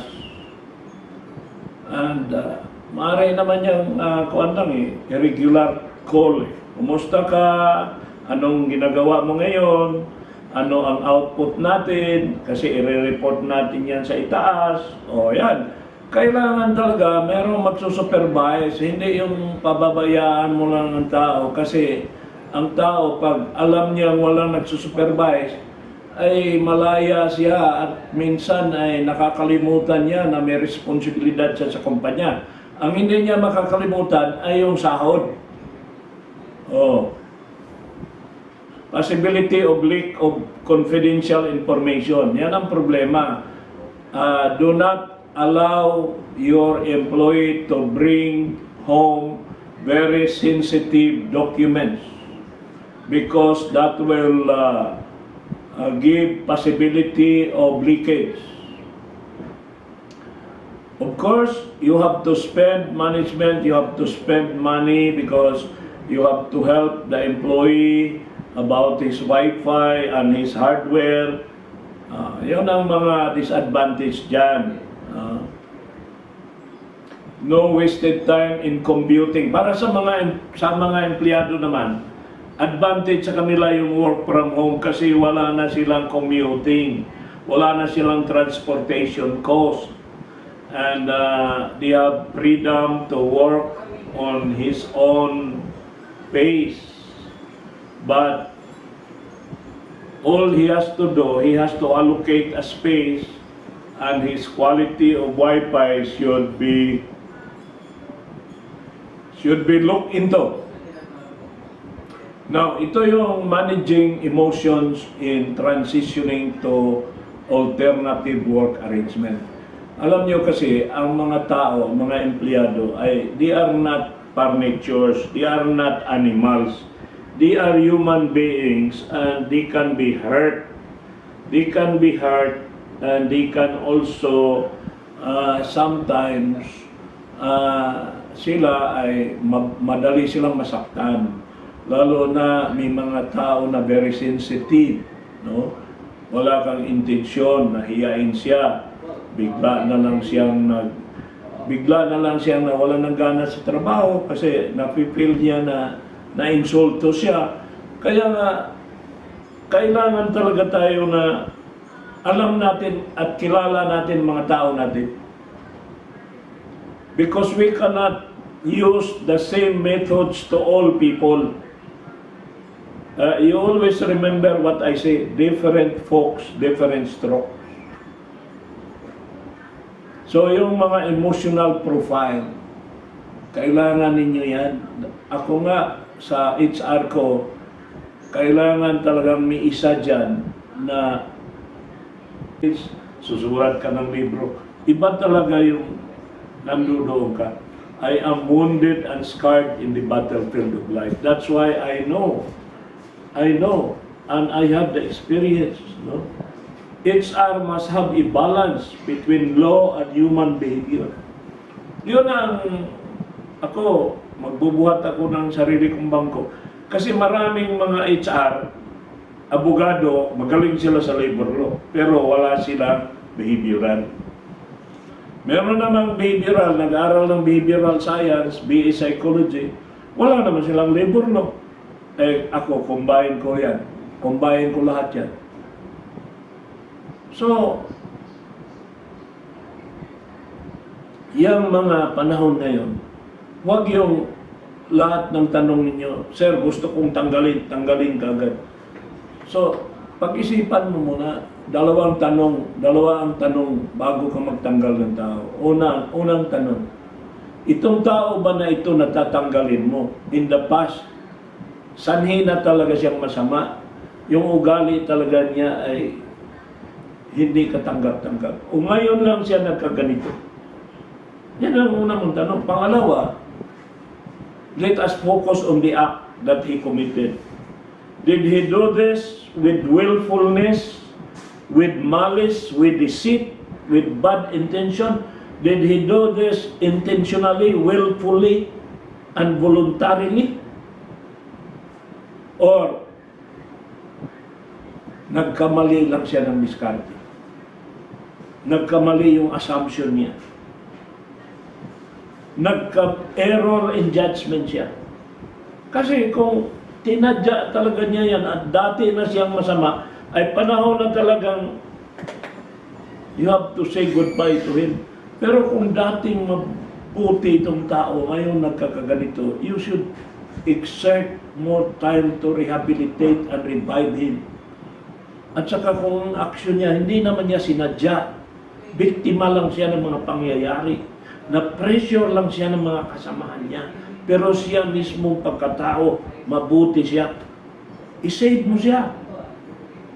Kahit ba suspensohin mo ng more than 30 days, allowed naman yan eh. Mali naman yung paniniwala na ang suspension limited to 30 days. Maghanap kayo sa labor court. Meron nga sinuspend one year eh. Approve ng Supreme Court eh. Yung magsasabi na 30 days lang ang suspension, they are referring to preventive suspension. Yung bang they are still under investigation, wala pang finding of guilt. Limited to 30 days. Pero pag punitive suspension, napapatunayan na siyang mali, tatanggalin mo ba itong tao na ito na 30 years in service, ngayon lang nagkamali, seryoso talaga, pwede mong bigyan yan 6 months. 6 months ka. Suspension. Pahinga ka muna. Pero, balik ka, bigyan kita ng retirement pay. Ganon yun. Kasi we have to remember some people who were good to the company. And hindi mo pwedeng kalimutan yan. Kahit sa huli, nagiging masama siya. Ito, pagpipiliin ko kayo, Alin pipiliin nyo, yung masama na nagiging mabuti or yung mabuti na nagiging masama? Kaya mamili kayo sa dalawa. Alin doon ang isip nyo? Tignan mo si Kristo, ang daming masamang tao na tinulungan niya. Tinulungan niya yung mga nagbabago. Si Mateo, numero 1 BIR collector yun. Kurap yun. Bakit nagiging writer pa ng the 4 books? St. Matthew, St. Luke, St. John, at saka St. Mark. Ebanghelista pa siya. Si Maria Magdalena. Sobra-sobra ang daming demonyo pumasok sa katawan. At naging santa. Kaya din sa mga empleyado natin, dating masama, nagpakabuti. Bigyan mo ng pagkakataon. Dating mabuti, nagpakakasama. Isang beses lang. Bigyan mo rin ng pagkakataon. Pag umulit pa, ay doon mo na siya husgahan. Yan. Investigating deviation. Laging gamitin nyo ang utak nyo, ang puso nyo, ang konsensya, ang bisyo ninyo, at saka yung strength. Strength ninyo kasi meron kayong prerogative, meron kayong authority to make decision. O gamitin nyo yan, pero huwag nyo abusuhin. Ba't napunta yan? It is still 2:48. We have 1 hour for question and answer portion. Mr. Espinosa, napabilis tayo ngayon eh.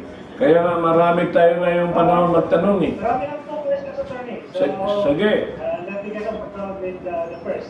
Okay. From who?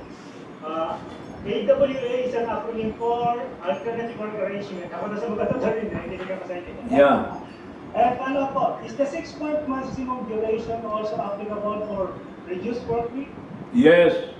Lahat ng flexible work arrangement, lahat ng AWA, kailangan 6 months yan. After 6 months, you have to review. In fact, kahit wala pang 6 months, kung nasa normal na tayo, i-cut short mo yung dating nagplano ka ng 6 months, before 6 months, nag-normalize ang situation. Nagkaroon ng milagro. Wala nang namamatay sa COVID, wala na rin na infected, na-discover na yung injection. Bakit hintayin mo pa mag-expire? Balik mo tayo sa normal. No? May kasunod po, is forced leave similar to reduced work week arrangement? Iba yung forced leave kasi ang forced leave ay ipapa-exhaust mo lang yung kanyang available leaves eh. Pero pag naubos na yung leave niya, they work without pay na rin siya. No? Pwede mo na siyang bigyan ng reduced work week after na ma-exhausted niya yung forced leave. Pero alam nyo, huwag na niyong gamitin yung salitang force kasi hindi maganda yun sa tainga. Yung force, parang pinilit mo ang tao na mag-leave against his will. That is voluntary. Kasi alam nyo, Mr. Espinosa, there are many kinds of leave. Tandaan nyo ha, yung 5 days na binigay ng labor code, hindi mo pwedeng pilitin ang tao na gamitin niya kung ayaw niyang gamitin. Halimbawa, sabihin niya, ikaw, Mr. Espinosa, ikaw ang employer ko. Ako, ang leave ko 5 days. Sabi ko, sir, mag-leave ako but without pay. Bakit ka mag-leave without pay? Meron ka namang available leave. Sabi ko, sir, isi-save ko yan kasi pag nag-retire ako at mataas na yung sahod ko, ang value ng leave ko yan mataas. Force saving ko yun. ang desisyon na yan, Mr. Espinosa, does not belong to management. It belongs to the employee. The law is very clear on that. The employee will determine whether he will encash the SIL or service incentive leave at the end of the year, or he will keep it.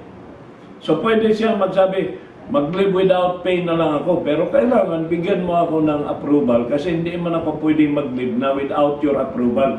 Magiging awol ako. Pero pag ikaw, Mr. Espinosa, nagbigay ka ng leave beyond 5 days, halimbawa, may mga employer na nagbibigay ng 15 days.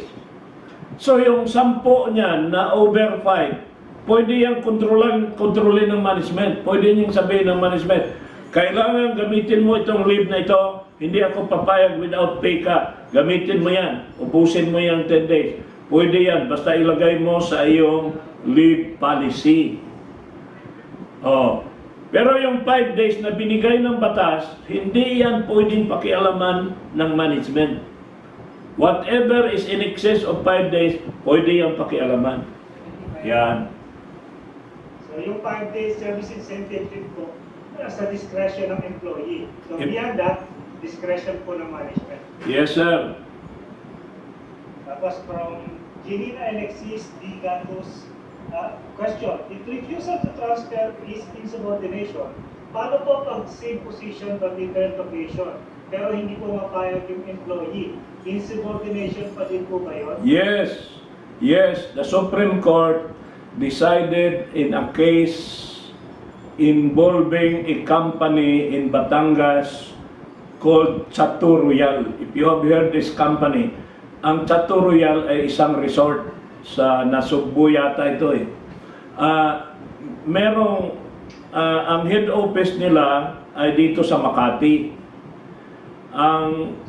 Ang marketing manager based in Makati ay pinirate ng Okada. Napunta sa Okada, so bakante ngayon yung posisyon, marketing manager. So, yung na-assign doon sa site, yung marketing officer, ay inordera ng management na lumipat sa Makati dahil siya muna ang mag-take over sa trabaho noong na-pirate, napunta sa ibang hotel. Ayaw niyang lumipat ng location kasi daw malayo siya sa pamilya niya at kapag kailangan pang mag-rent siya ng bahay, ganito, ganyan. Alam mo ang ginawa ng management? Binigyan siya ng last chance to comply. Hindi siya nag-comply. Tinanggal siya willful disobedience to a lawful order given by superior in relation to work. I-search ninyo sa Google ninyo. Ang kaso is Chateau Royal versus NLRC. Ang sumulat ng desisyon si Justice Lucas Bersamin na nagiging Chief Justice. Ito, kapitbahay ko dito sa BF Home sa Parañaque, si Chief Justice Bersamin. Napakagaling na justice yan. Ngayon, inapuwit ni Presidente sa chairman ng GSIS. Bartap Natcher yan. At napakatalino. Kasama ko yan na professor sa UST. Ang desisyon niya, sinang-ayunan ng mga justices na iba, pag ikaw nilipat ka at hindi ka sumunod, that is insubordination. At walang choice kundi matatanggal ka sa trabaho.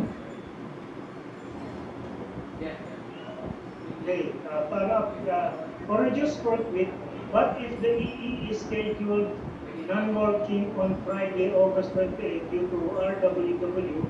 Then on the day August 31, August 31 is declared regular holiday. Is the EE entitled to a regular holiday pay? Entitled kasi hindi naman niya kasalanan na hindi siya nagpasok eh. Dineclare naman ng management. Ang hindi lang maging entitled kung ang hindi niya pagpasok ay kagustuhan ng empleyado, hindi kagustuhan ng management. Ayan, in that case, yun nga halimbawa ang management declare ng no work kasi ini-infect yung entire factory. So hindi nakapasok ngayon yung mga empleyado, and that is one day before the holiday. Hindi pwedeng tanggalin sa kanila yung entitlement sa holiday kasi hindi naman kasalanan ng empleyado na hindi siya nakapasok the day before. Ang tanungin talaga yung kaninong kasalanan ba ba't hindi siya nakapasok? Kasi kung hindi niya kasalanan, he should not be penalized for it. Say, from Jocelyn Bariga, what to do when an employee refuses to be recalled due to fear of COVID? Can an employer entertain voluntary resignation? Well, basta kagustuhan naman ng tao na nag-resign, hindi mo naman siya pinilit. Pero kung magaling siyang empleyado, doon sa classification ko, type A siya, kausapin mo muna, sabihin mo, wag kang magmamadali. Bigyan kita ng 1 linggo, mag-leave ka muna. After 1 week, mag-usap tayo ulit kung talagang magre-resign ka na. Pero kung walang hiya na empleyado yan, tanggapin mo na kaagad yung resignation niya.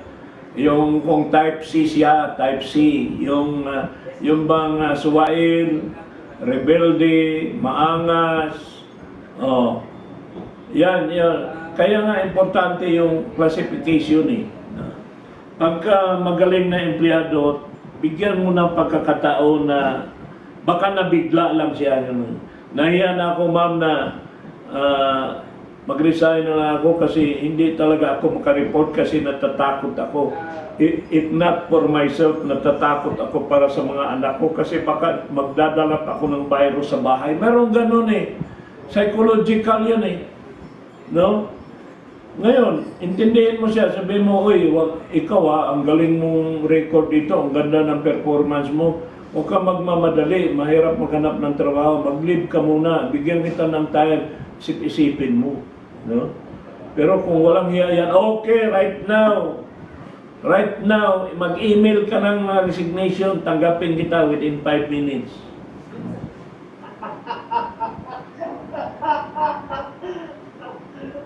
Oo nga, di ba? Ito Mr. Espinosa.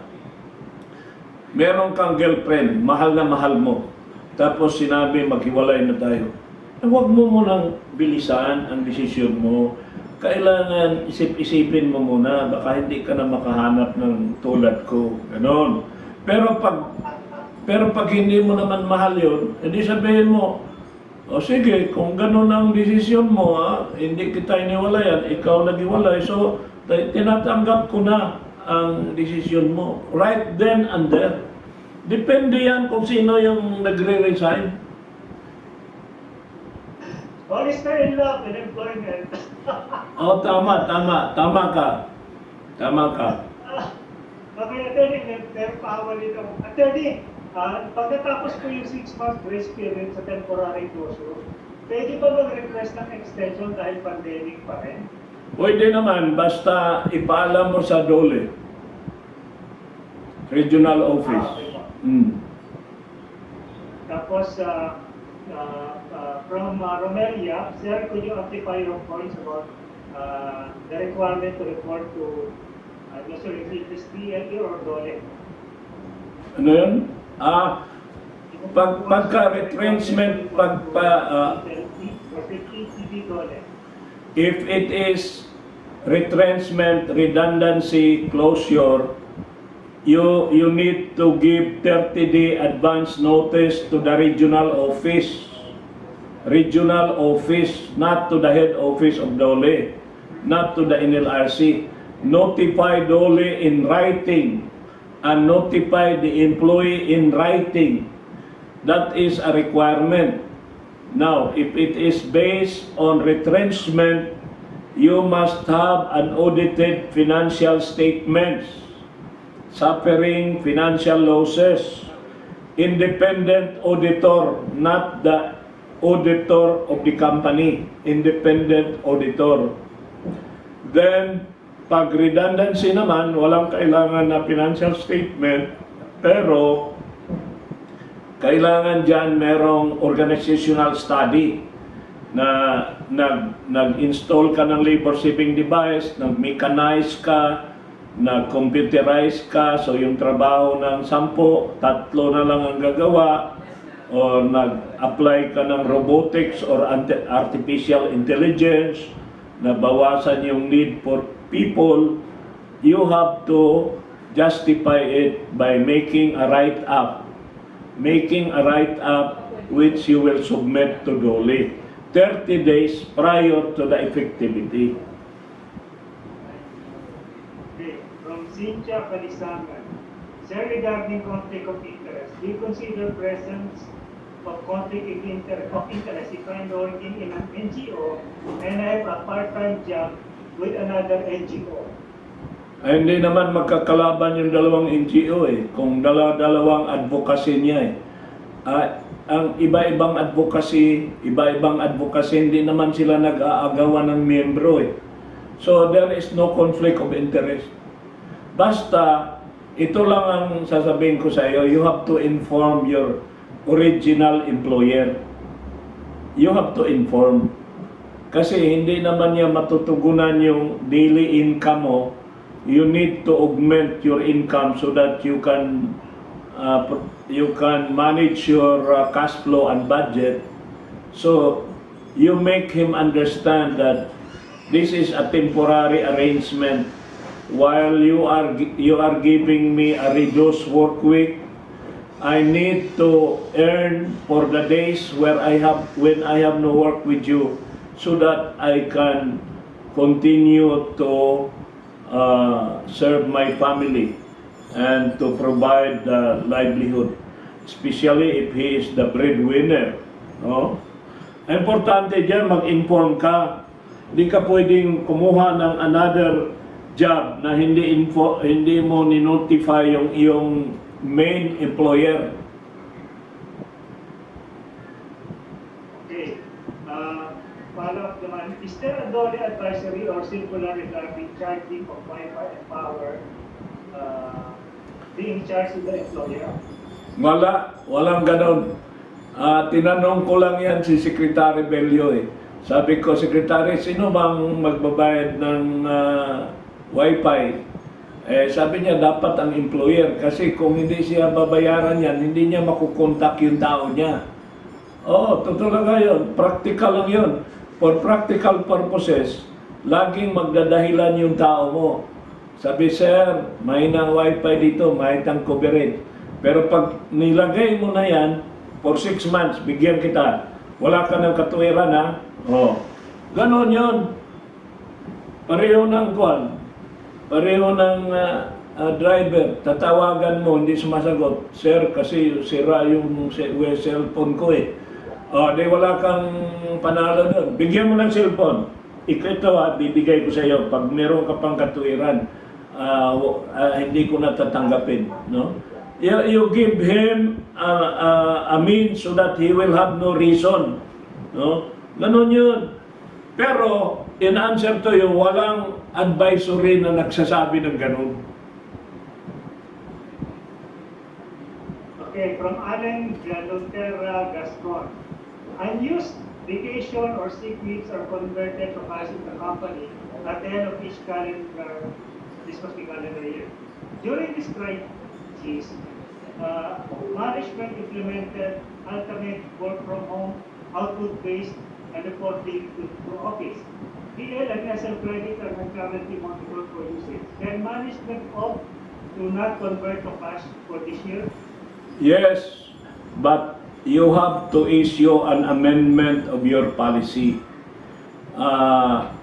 because we are in an emergency situation. We can use emergency solution, but you must give a notice to the employee that at least 15 days man lang, 15 days in advance, that effective September 15, we will no longer do what we used to do. So this is an amendment of our policy on the availment of leave credits. Ganon. Every time you change your manner of managing your benefits, you have to issue an amendment to your policy. Para meron tayong basis. Otherwise, wala tayong basis, wala tayong basis. Tingnan mo yan. Yan ang investigation ngayon sa PhilHealth. Pinapaliwanag sila. Bakit kayo nagbibigay sa hospital sa summer na wala namang COVID? Samantala dito sa Metro Manila, ang dami niyong utang hindi niyo binayaran kasi wala kayong policy. Ang PhilHealth walang policy, walang klaro na standard of their judgment. So, kung ano na lang maisipan nung magdidesisyon na wala siyang guidelines. Kaya the purpose that we must have a policy so that our decision will not be erratic, our decision will be consistent, our decision will be foreseeable, and the people know what to follow because there is a written policy. Hindi yung pabugso-bugso kung ano lang gusto ng tao. Hindi yun pwede. Kaya kung kayo magbabago dyan, tama yun. You will be allowed to change because we are in a crisis. But you have to give an advance notice at least 15 days. Okay, loud and clear. From Cynthia Kalikasan, Attorney, what if a staff is not contacting his supervisor and HR 10 days after texting his supervisor that is sick? The staff has a background of habitual absences. What can HR do? Is giving of memo of notice to explain okay during this pandemic. What can you suggest? Yes, the rules on discipline is not suspended during pandemic. Kung yung tao na yan notoriously talagang undesirable, itutuloy mo yung notice of specific charge and notice to explain that you are not prevented from issuing administrative discipline during pandemic. Your company rules are not suspended during pandemic. You can continue to discipline your people, but what I'm just advising you to exercise compassion at piliin ninyo yung tao ninyong higpitan, yung talagang sanhi, tulad ng sinabi mo, meron na siyang history na ganun, ay higpitan mo yon. Pero yung mga dating mga mababait na ngayon na lang nagkamali, ay medyo luwagan mo at bigyan mo siya ng enough flexibility. Okay. Attorney, ako po yung tanong kanina tungkol sa 6 months grace period pagkatapos ng temporary closure. Ibig po bang sabihin, magbibigay po ako ng panigagong 30-day notice sa mga empleyado? No, hindi 30-day notice, kundi bilang minutes lang ng inyong meeting na nagpapatunay na kinonsulta mo sila, hindi ka na maghihintay. Halimbawa, nag-expire yung original yung 6-month period, nag-expire na. No?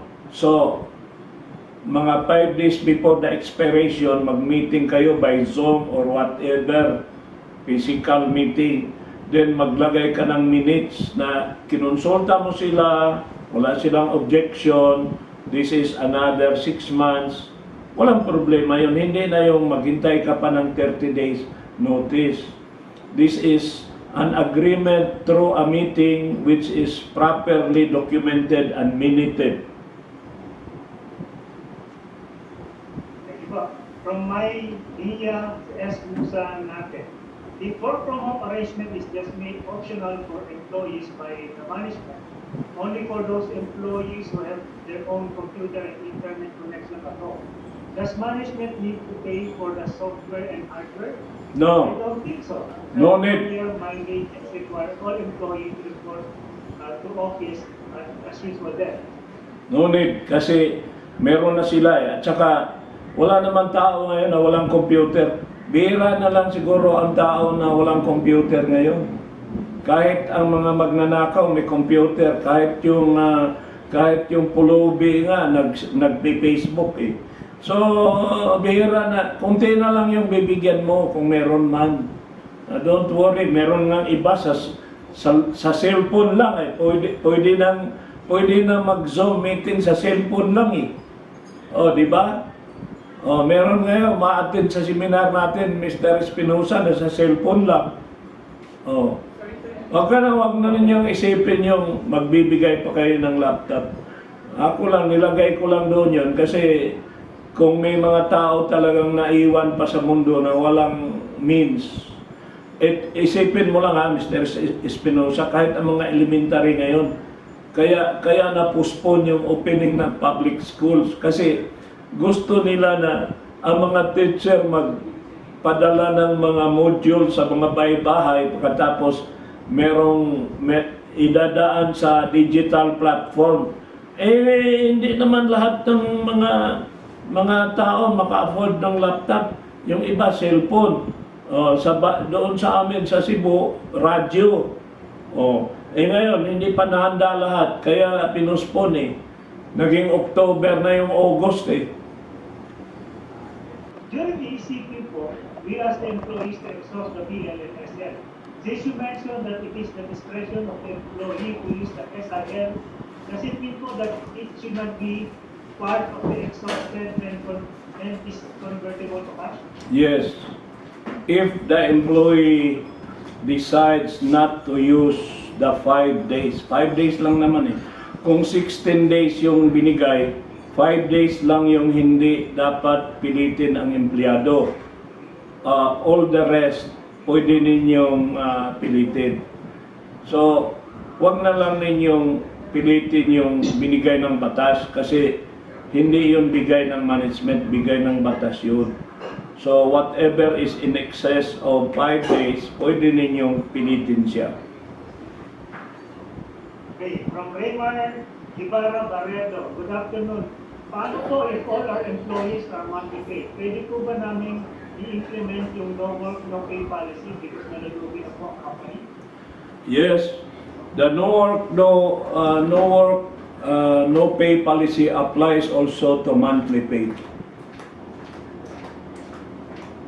Tapos pala po, attorney doon sa temporary closure, sabi po nyo, init yung mga empleyado, no need for a 30-day notice. What if ayaw po nilang pumayag na i-extend ng panibagong 6 months yung temporary closure? Then the management impose it? You can continue but be prepared for a case filed against you. Okay, from Maria Elena Nazareno Peliaso, if no work, no pay is implemented during lockdown, how can you explain when this day of no work, no pay falls before the holiday? Automated system yung pero namin, so no work, no pay is no pay on a holiday. Well, you have to adjust the program to accommodate, and in case hindi na ninyo ma-monitor yung program, kailangan dagdagan yung sahod niya through a voucher. Because hindi nga niya fault yun na no work prior to the holiday.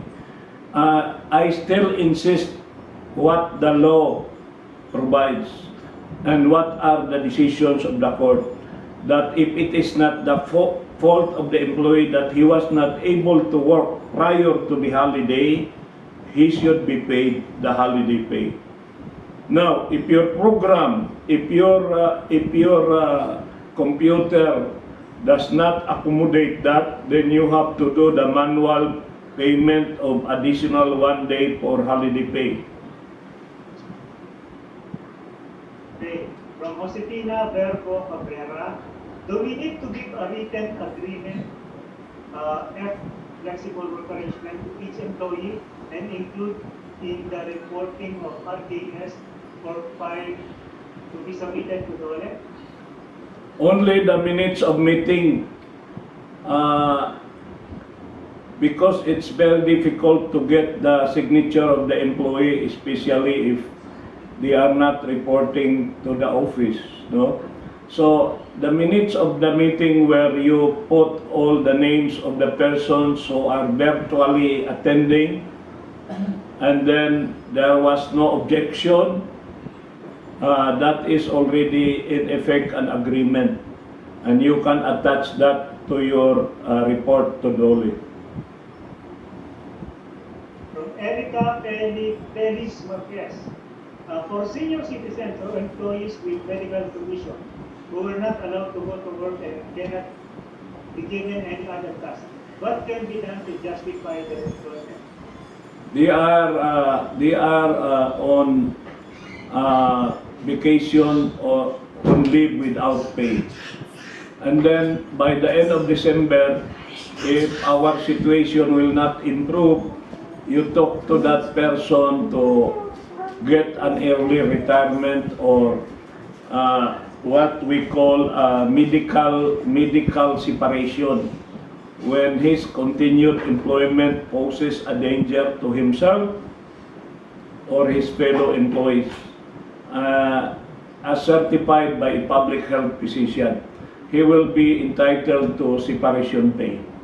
Also, when you have an early retirement policy, if under Article 302 or 302, when he has already served with the company for at least 5 years and he has reached the age of 60, he is entitled to optional retirement. 22.5 days for every year of service, according to the case of Capital Wireless versus Secretary Nieves Confessor. Okay, from Julian Bade Goles, when should the regularization take effectivity? Within 6 months or after? Well, there was advisory issued by Secretary Bello that the period of the lockdown will not be included in the counting of the 6 months. So, in effect, because you have no way of observing his behavior and his performance, there is an interruption of the counting of the 6-month period. But once normalization comes, then you resume the counting, and then if he has already accumulated 6 months, then you can evaluate his performance, and if he is fit and he has passed the standards, you can extend to him a permanent appointment. Hindi mo gagamitin ang word na regular but permanent, kasi ang posisyon niya ay regular na from the beginning. Regular position, ang posisyon ang regular, hindi ang tao. Ang tao ay probationary, din nagiging permanent. Pero ang position ay regular because it is included in the table of organization. It is necessary and desirable to the business of the company. So, take note ha, do not use the word regular. Mali talaga tayo sa mga word natin ha. Sabi, tapos na ako sa probationary, regular na ako. Mali yun. Tapos na ako sa probationary, permanent na ang status ko. Yun. Yun ang tama. So the status of the position is regular or not regular. The status of employment is probationary or permanent. Oh, the position is regular, the status is probationary, and then permanent. From Jose Ricanarduro, can we issue memo sa mga hindi nag-declare ng real health status nila? May health questionnaire kasi kami bago pumasok sa office. Yes, not only issue but compel him to go to a doctor and let the doctor determine his fitness. Kasi maaari na dinideny niya yung sakit niya. May mga tao kasi, Mr. Espinosa, na dinideny niya na meron siyang physical defect or physical ailment. Denial din. The only competent person who can determine your physical fitness is a medical doctor. So, the doctor should make an official statement about the state of health of an employee.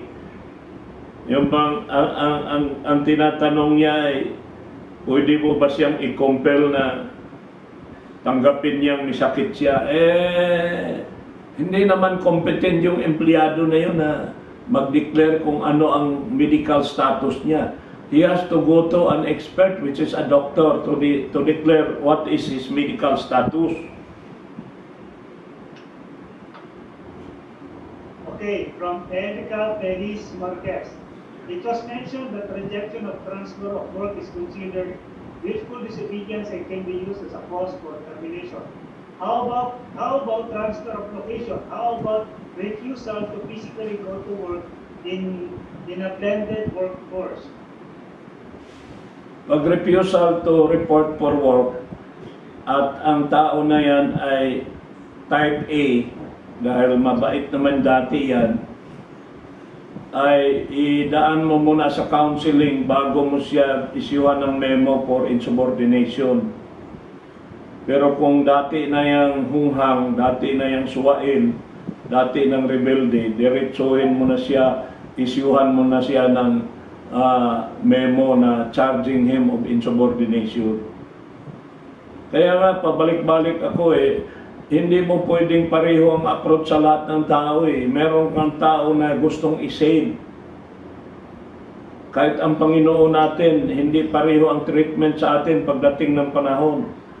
Baka ikaw, mapunta ka sa langit, ang asawa mo hindi. Ganun yun. Kasi titimbangin tayo ayon sa ating mga kasalanan O, ganun din ang empleyado.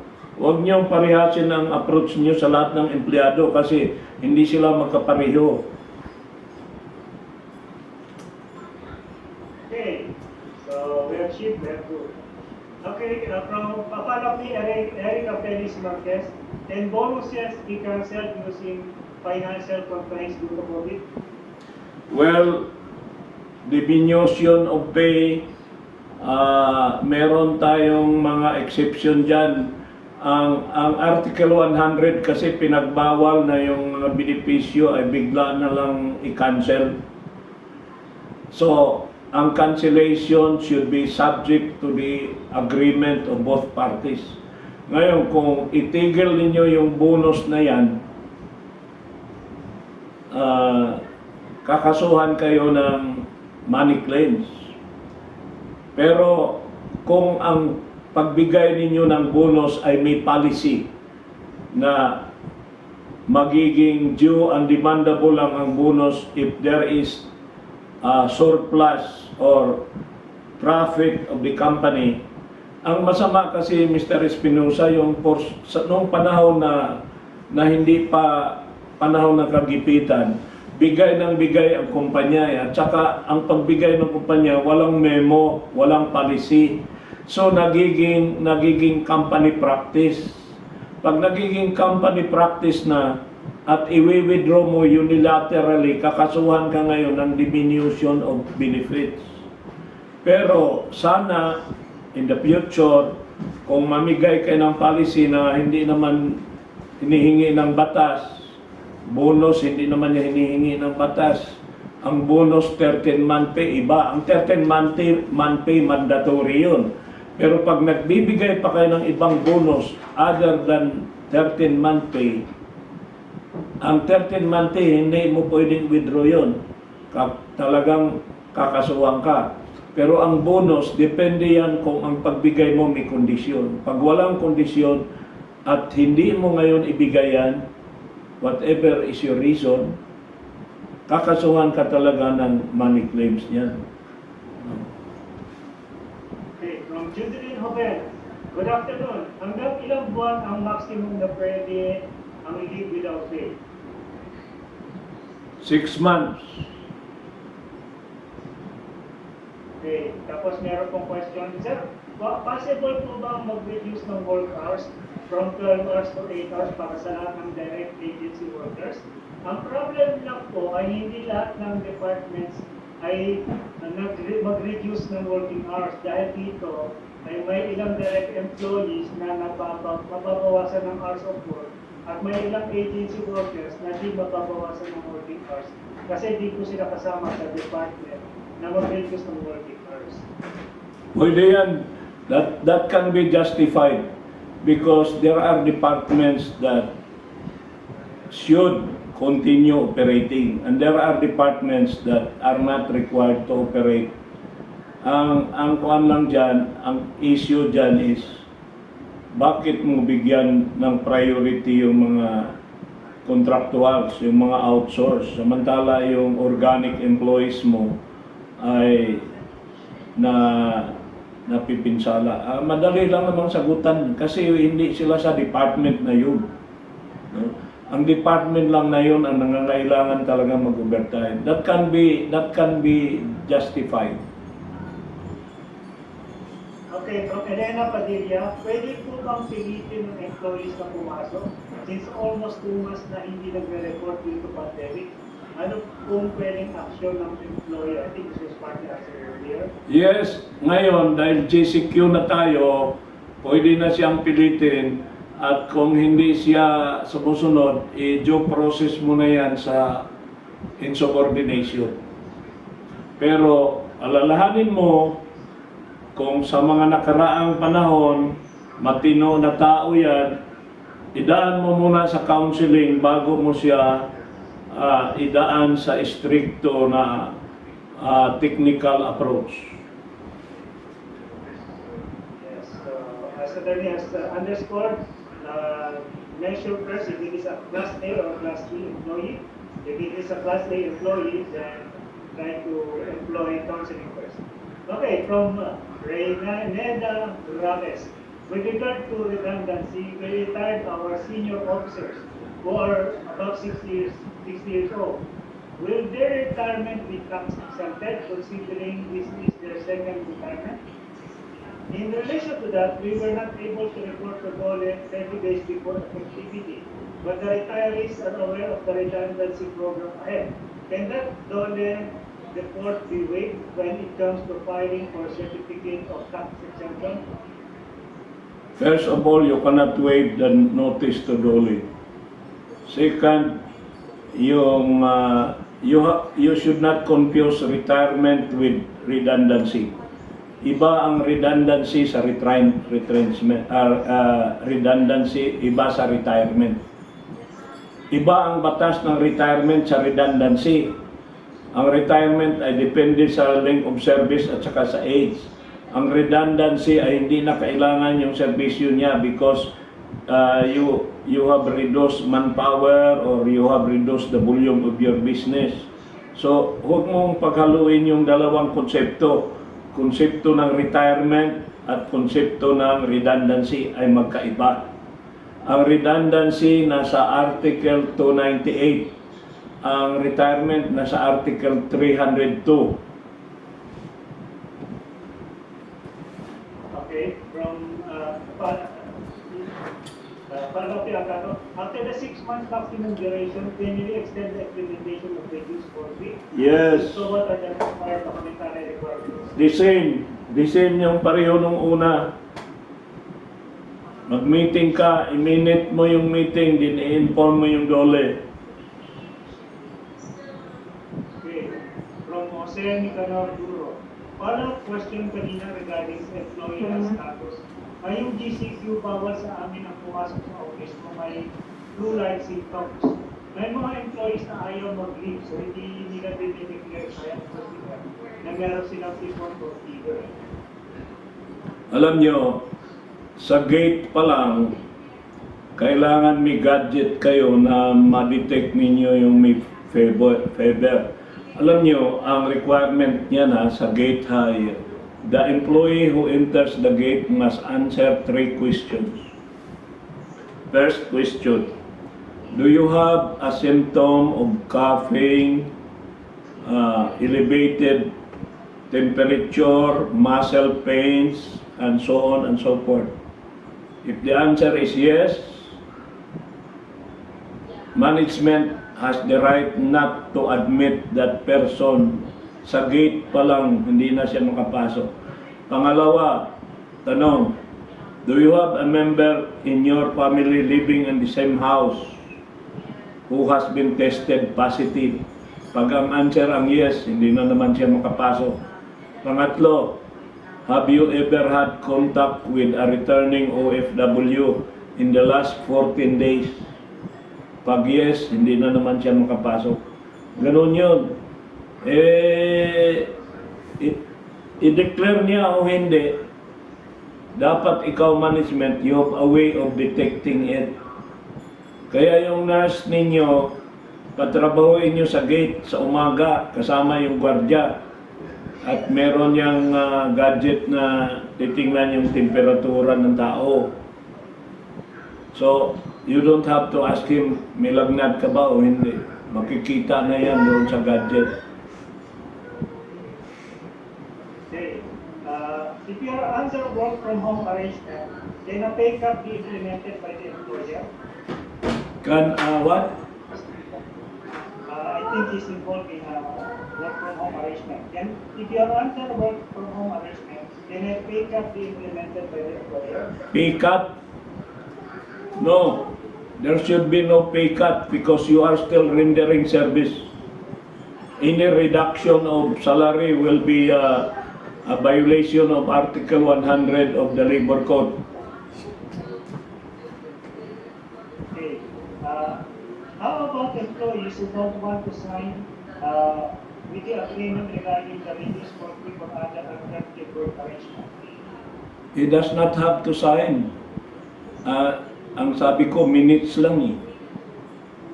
Oh, hindi man kailangan perma ng empleyado eh. I-minutes mo na nag-meeting ako ng mga tao ko, ito yung desisyon ng management. Ngayon, yung hindi nagko-comply, ay yung hindi pipirma, most probably hindi magko-comply. Di ma-insubordination siya, makakasuhan siya ng gross and habitual neglect of duty. Pero nga, pag type A person yan, dahan-dahan ka sa kanya. Be more understanding. Okay, since we are implementing reduced work week, is it legal not to pay holiday premium but instead use the self-rendered holiday duty to offset the day the employee No. is not required to work? Offsetting is not allowed. You have to pay holiday pay. Okay? May mga employer pay according to the numbers of hours worked for the employees who will work from home but will only work for less than 8 hours. After work only po ba yan? Okay, it's allowed. Basta hourly ang rate mo eh. Para na rin ni-reduce niya ang kuan yan eh, ang work hours eh. Okay. If there will be a temporary closure of an establishment due to disinfection for 1 day, should the employer charge it to personally? No, kuan yan. No charging, no work, no pay. No charging. Pero kung nasa policy niya, on top of the 5 days, kung ang leave niya is beyond 5 days, pwede niyang i-charge yan doon sa whatever is beyond 5 days. Okay. If an employee experiences COVID-19 symptoms and opts not to report to the office, should it be considered SIL? If he went through swab test and waited for the result absent from work? Yes. po ba yun? Yes. Give employees 15 days. Yes. I-charge yan sa SIL. If work from home arrangement is just made optional for employees by the management, only for those employees who have their own computer and internet connection at work, does management need to pay for the software and hardware? No need. I think this was asked. Mm. From Concepcion Sangil, can we use the December 2019 audited FS when we filed the retrenchment notice to Bole in December 2020 or January 2021 effective date of retrenchment, since the year 2020 audited FS will not be ready by then? No, you should have a special audit. Do not wait for the annual audit. Kasi hindi mo pwedeng magamitin yung 2019 dahil wala pang pandemic doon eh. Baka mas maganda pa yung iyong financial standing, so hindi ma-approve yung retrenchment. So, dapat talaga yung from February up to August. Now, huwag nyo hintayin yung end of the year for audit because you can conduct a special audit. Special audit lang. It's not the annual audit that is done regularly. Otherwise, mag-file kayo sa duli, wala kayong attachment kasi hindi naman tatanggapin yung 2019 na financial statement. Actually, may follow-up siya, attorney. Pwede rin po yung unaudited FS? Hindi pwede, kailangan audited by an independent auditor. Not the auditor inside the company, but a certified public accountant that is outside the company, not your employee. Correct. From Jocelyn Barriga, what will happen if after 6 months and the company still cannot recall all employees? Then, go for retrenchment or reduction, redundancy, give 1 month notice, use Article 298.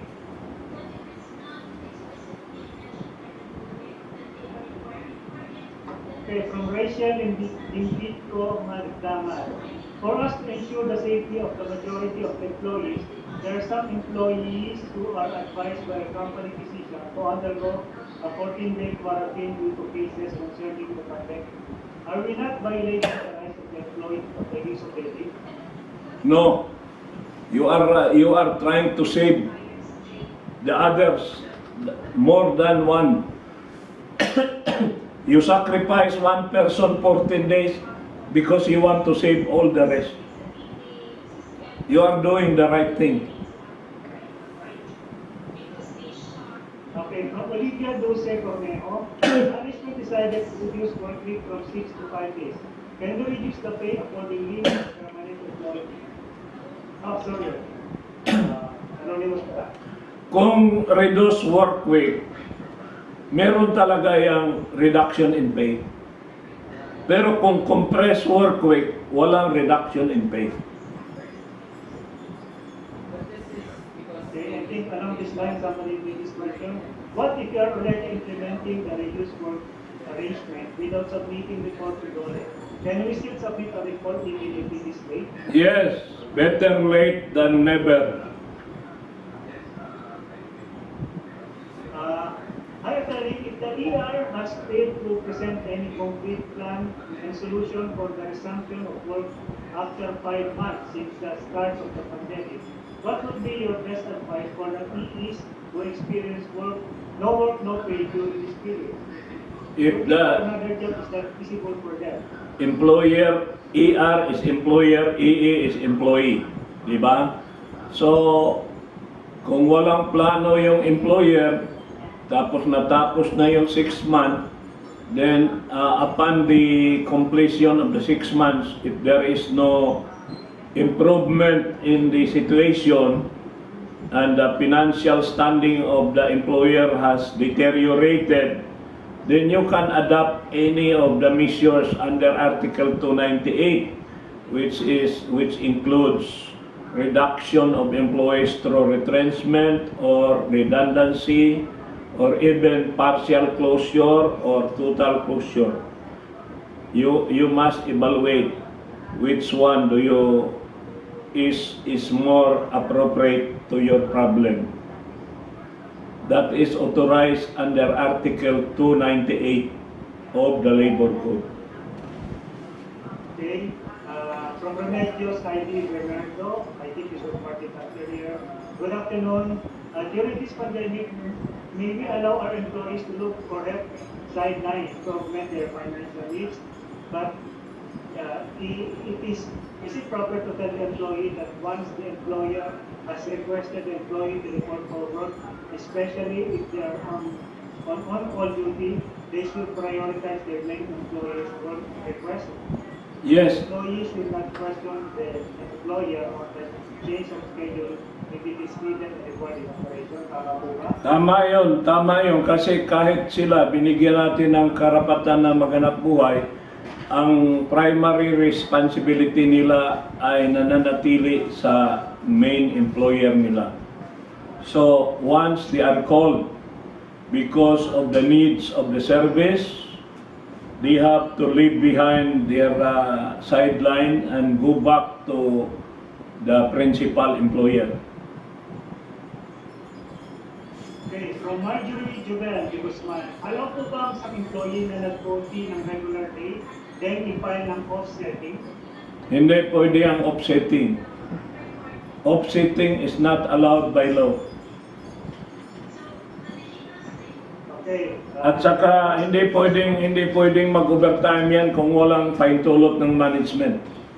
At hindi pwedeng mag-offsetting dahil kahit may pahintulutan ng management, hindi pa rin allowed ng batas. Okay. So just like it, overtime needs prior authorization. Sir, the 7 steps in employee discipline was not included in the structure. Okay, number 1. Important. Number 1 step, formulation. Isulat nyo yung word na formulation. In other words, you have to formulate the rules. Pangalawa is promulgation. Promulgation is the signature of the president and announcing to the entire company that what was formulated in number 1 is now approved by management and disseminated to all the employees. So number 1 is formulation, number 2 is promulgation. Number 3 is communication, meaning the HR will go around the company unit by unit, section by section to explain each one of the provision of the new rules or policy. Number 4 is implementation. The line managers and the first line supervisors should enforce the policy. And in case of violation, they should be the one to issue the notice of violation and order to explain, just co-signed by the HR. So apat na yon. Number 1 is formulation, number 2 is promulgation, number 3 is communication, number 4 is implementation. Number 5 is monitoring. HR will monitor whether the line managers are implementing the new policy or not consistently and properly. So number 6 is analysis. Once you monitor, for instance, section by section, department by department, sinong top-notcher sa absenteeism, sinong top-notcher sa drugs, top-notcher sa any serious misconduct. So there is a tabulation department by that is analysis. I-analyze mo, then number 7 is review. I-review mo ang analysis mo kung kailangan bang i-reformulate. So circle yan. I will repeat. Number 1, formulation. Number 2 is promulgation. Number 3 is communication. Number 4 is implementation. Number 5 is monitoring. Number 6 is analysis. And number 7 is review. That is the 7 steps in the employee discipline. Ang problema ng mga karamihan ng mga HR at mga company, ang gawa nila formulation, implementation, formulate, implement, and forget. Hindi sila gumagawa ng communication. Hindi sila gumagawa ng monitoring. Hindi nila ina-analyze yung statistics ng violation. Hindi nila nire-review ang mga data. So, wala. Mababa ang kalidad ng employee discipline. Dapat gandahan natin ang employee discipline dahil yan ang magiging anchor ng productivity and quality. at saka excellent performance of our employees. Kaya ang mga empleyado natin, mababa ang performance. Nagkulang tayo sa monitoring, nagkulang tayo sa mentoring, nagkulang tayo sa counseling, nagkulang tayo sa coaching. So tayo ang nagkulang. Hindi tayo nagbibigay ng specification as to the output. Hindi tayo nagbibigay ng feedback to every employee that you are lagging behind, 20% below target ka. You have to improve your performance. We have to constantly monitor and we have to be very serious about performance evaluation. Pagdating ng salary increase, huwag nating bigyan ng increase yung mga hindi karapat-dapat. Huwag tayong magbibigay ng across the board. Kailangan yun lang ang mga tupa ay merong gantipala. Yung mga kambing na mga tuso, mga hunghang, mga suwail, yan ay walang matatanggap. So, ganun lang ang buhay talaga. You will be rewarded according to your performance. We will not be equal because we did not perform equally. Ganun lang yun. Seryosuhin natin. Okay, from Maybe Grace Todera, nag-issue po dati ang DOLE ng abeyance sa payment ng holiday pay. Kailan po ibayad ng employer ito? Within 6 months.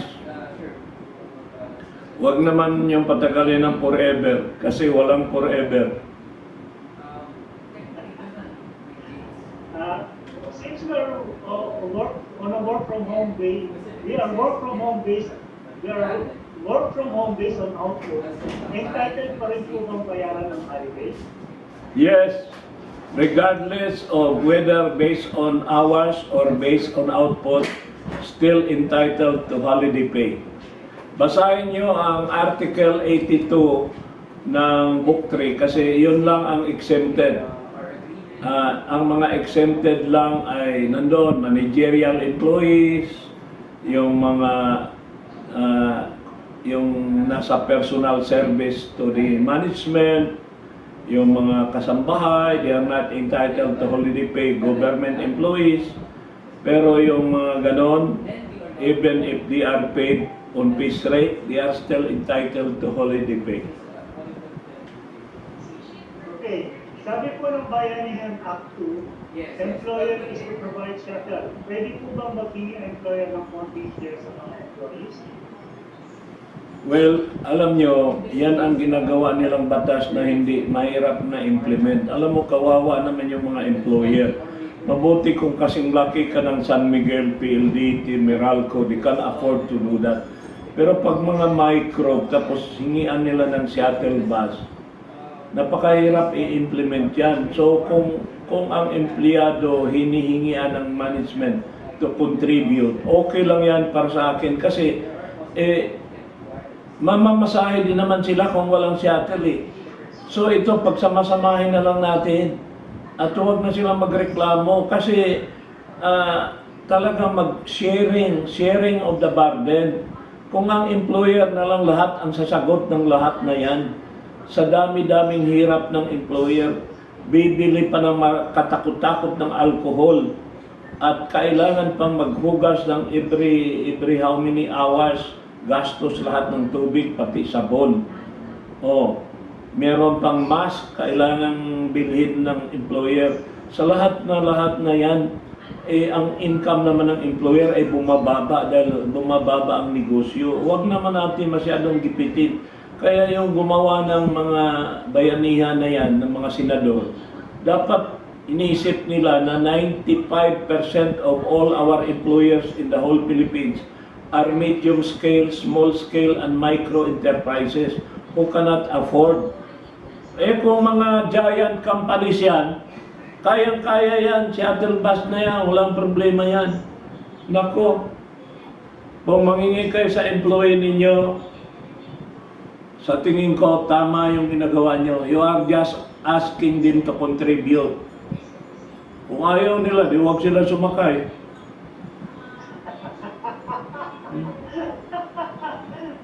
Okay, provincial Mandaral. How do we treat the case where the employee has a household member who is an active medical frontliner? Anong household member? Ang kasama niya, Sabi niya, ang kasama niya sa bahay, ang kasama niya sa bahay is active na, medical frontliner po. naku, Ang sinasabi niya high risk. high risk talaga yan. Kasi nga, kung kasama niya sa bahay yung frontliner, baka siya yung magdadala. So, i-assign mo lang siya work from home. Kung kaya, siya yung bigyan mo ng work from home. At during this pandemic, flexible work arrangement, limited na po yung mga empleyado na pumapasok. Marami po hindi pumapasok. Pag holiday po, yung bang hindi pumapasok, entitled sa holiday pay, kahit na wala naman sila talaga pinapasok. Ang holiday pay naman talaga iba sa holiday premium. Ang holiday pay, kahit hindi ka pumasok, entitled ka pa rin. Ang holiday premium, kaya may 100% ka eh. 12 holidays yun. 12 holidays sa isang taon, entitled ka kahit hindi ka pumapasok. Pero pag pinapasok ka on a holiday, yung 100% magiging 200%. Yung pangalawang 100%, yun ang tawag niyan ay holiday premium. So, kung hindi ka pumapasok, di 100% ka lang. Pero entitled ka pa rin. Hindi ka pwedeng i-deprive niyan. Okay, so Raymond Ibarra Barreto, if na-regular po ang employee ng November o December 2019, pwede po ba gamit lahat ng 5 days leave siguro within the year at ma-renew ng 5 days ulit January 2020? Ang empleyado ang magdesisyon, hindi yung employer. Okay. Follow-up question for work from home. Is less than 8 hours per day work allowed? Will payment be equivalent according to the number of hours worked even if the employee's salary compensation is monthly based?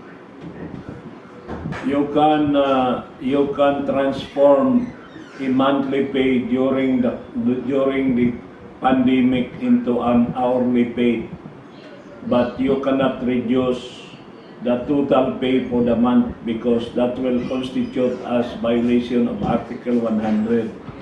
So the monthly pay should be computed in you transform the monthly into a daily rate and then you divide by 8. That is his hourly rate. So kung 6 hours lang siya, di nabawasan siya ng sahod ng 2 oras. That is not illegal. Nandoon yan sa libro kong HR Form 101, how to compute yung monthly rate, gawin mong daily rate. Pag naging daily rate na, gawin mong hourly rate, divide mo by 8. Oh. Tama yun.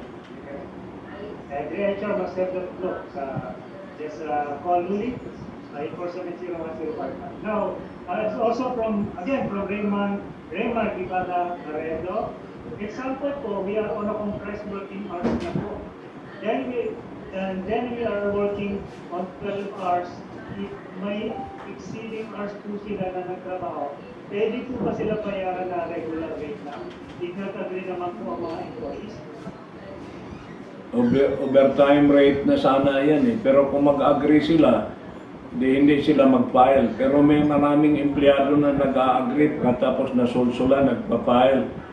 Eh kung nagpa-file sila, di yun na lang diferensya ang ibibigay mo. As of now, okay lang yun na babayaran mo sila sa normal rate nila. Pero kung merong isang pilosopo dyan at yan ang magsusumbong, ay obligado ka talaga magbabayad ng overtime rate. 25% lang naman yun eh. Okay. When an employee reports for work for 7 consecutive days, is the 7th day considered rest day overtime? Hindi yan tawag rest day overtime, rest day premium yun. So hindi yan 125%, 130% yun. Yung first 8 hours, 130% na yung first 8 hours. Huwag mong gamitin yung salitang overtime kung hindi lumampas sa 8 hours. Kung pinatrabaho ang tao sa kanyang rest day, ang tawag niyan hindi overtime, kundi rest day work, which requires 130%. Kasi kung overtime ang gagamitin mo, 125% lang. Pero pag rest day work, premium is 130% for the first 8 hours on his rest day. Okay. If the employer will shoulder the government contributions of employees share, should it be equivalent only to days worked by employees having the alternative work arrangement? Talagang bababa ang magiging contribution kasi nga nabawasan yung working days at hindi yan illegal, no? Kasi meron yang meron yang schedule ang SSS eh. So bababa ngayon yung kategory mo kasi bumababa yung income ng empleyado. Di ka naman pwedeng i-compel to pay higher na ang operation mo nag-shrink. So proportionate yan doon sa pay ng empleyado. Okay. From Micah Musa Nate, regarding extended work for supervisors and managers, since they are not paid overtime pay, can the employer compensate them with compensatory time off for the hours they extended working? Yes, that is applicable to managers and supervisors. Sa San Miguel, ang binibigay sa kanila ay extra time allowance. Binibigyan sila ng a certain fixed amount if they work beyond 8 hours. But kasi hindi yan entitled na overtime pay ang manager at saka supervisor eh. So, okay na yun, binigyan sila ng time off. That's good for them. Romia Musa Nate, meron bang issuance ng DOLE regarding sa probationary period may be extended beyond 6 months due to pandemic? Meron yan. Oh, i-google mo yung i-google mo yung labor advisories, DOLE advisories. Meron yan. Okay. Last 3 questions. Are we not violating the Discrimination Act on COVID-19 if you assigning or her to work from home? No, that discrimination is favorable to him. Okay, follow up lang po niya dun sa... Ang bawal lang naman, ang bawal na discrimination yung maagrabyado siya. Nailagay nga siya sa mabuting kalagayan eh, kasi work from home siya eh. O bakit siya magreklamo? Kung may kasama sa bahay na medical frontliner yung high risk. Ay, that is valid talaga kasi you want to save the others. Sasakripisyo mo ba yung all the rest of your employees para lang pagbigyan yung isang tao na yan? Sabihin mo, kahit ihabla mo pa ako sa Malacanang, hindi pa rin kita papasukin kasi sinisave ko yung iba. Mamaya, ang daming makontaminate. So, huwag kang magiging, kailangan maging cooperative ka. Nasa communication nga yan, pagpapaliwanag sa tao eh. At saka, abnormal naman yung tao na yun kung mag-object siya. Sir, paano po kung employee ay ayaw pumasok dahil ang place ng office ay laging may positive case and risky? Insubordination pa din po ba yan? Well, kung type A siya, bigyan mo ng chance na mabigyan siya ng counseling. Kasi nauunahan siya ng takot eh. At saka, bakit naging positive? Merong naging positive sa opisina niyo. Dapat kayo mag-inspection kayo ng 14 days bago magpapasok, no? kung merong naging positive, no? Pero kung yung tao na yan ay dati na talagang reklamador yan, ay isyuhan mo na yan ng insubordination.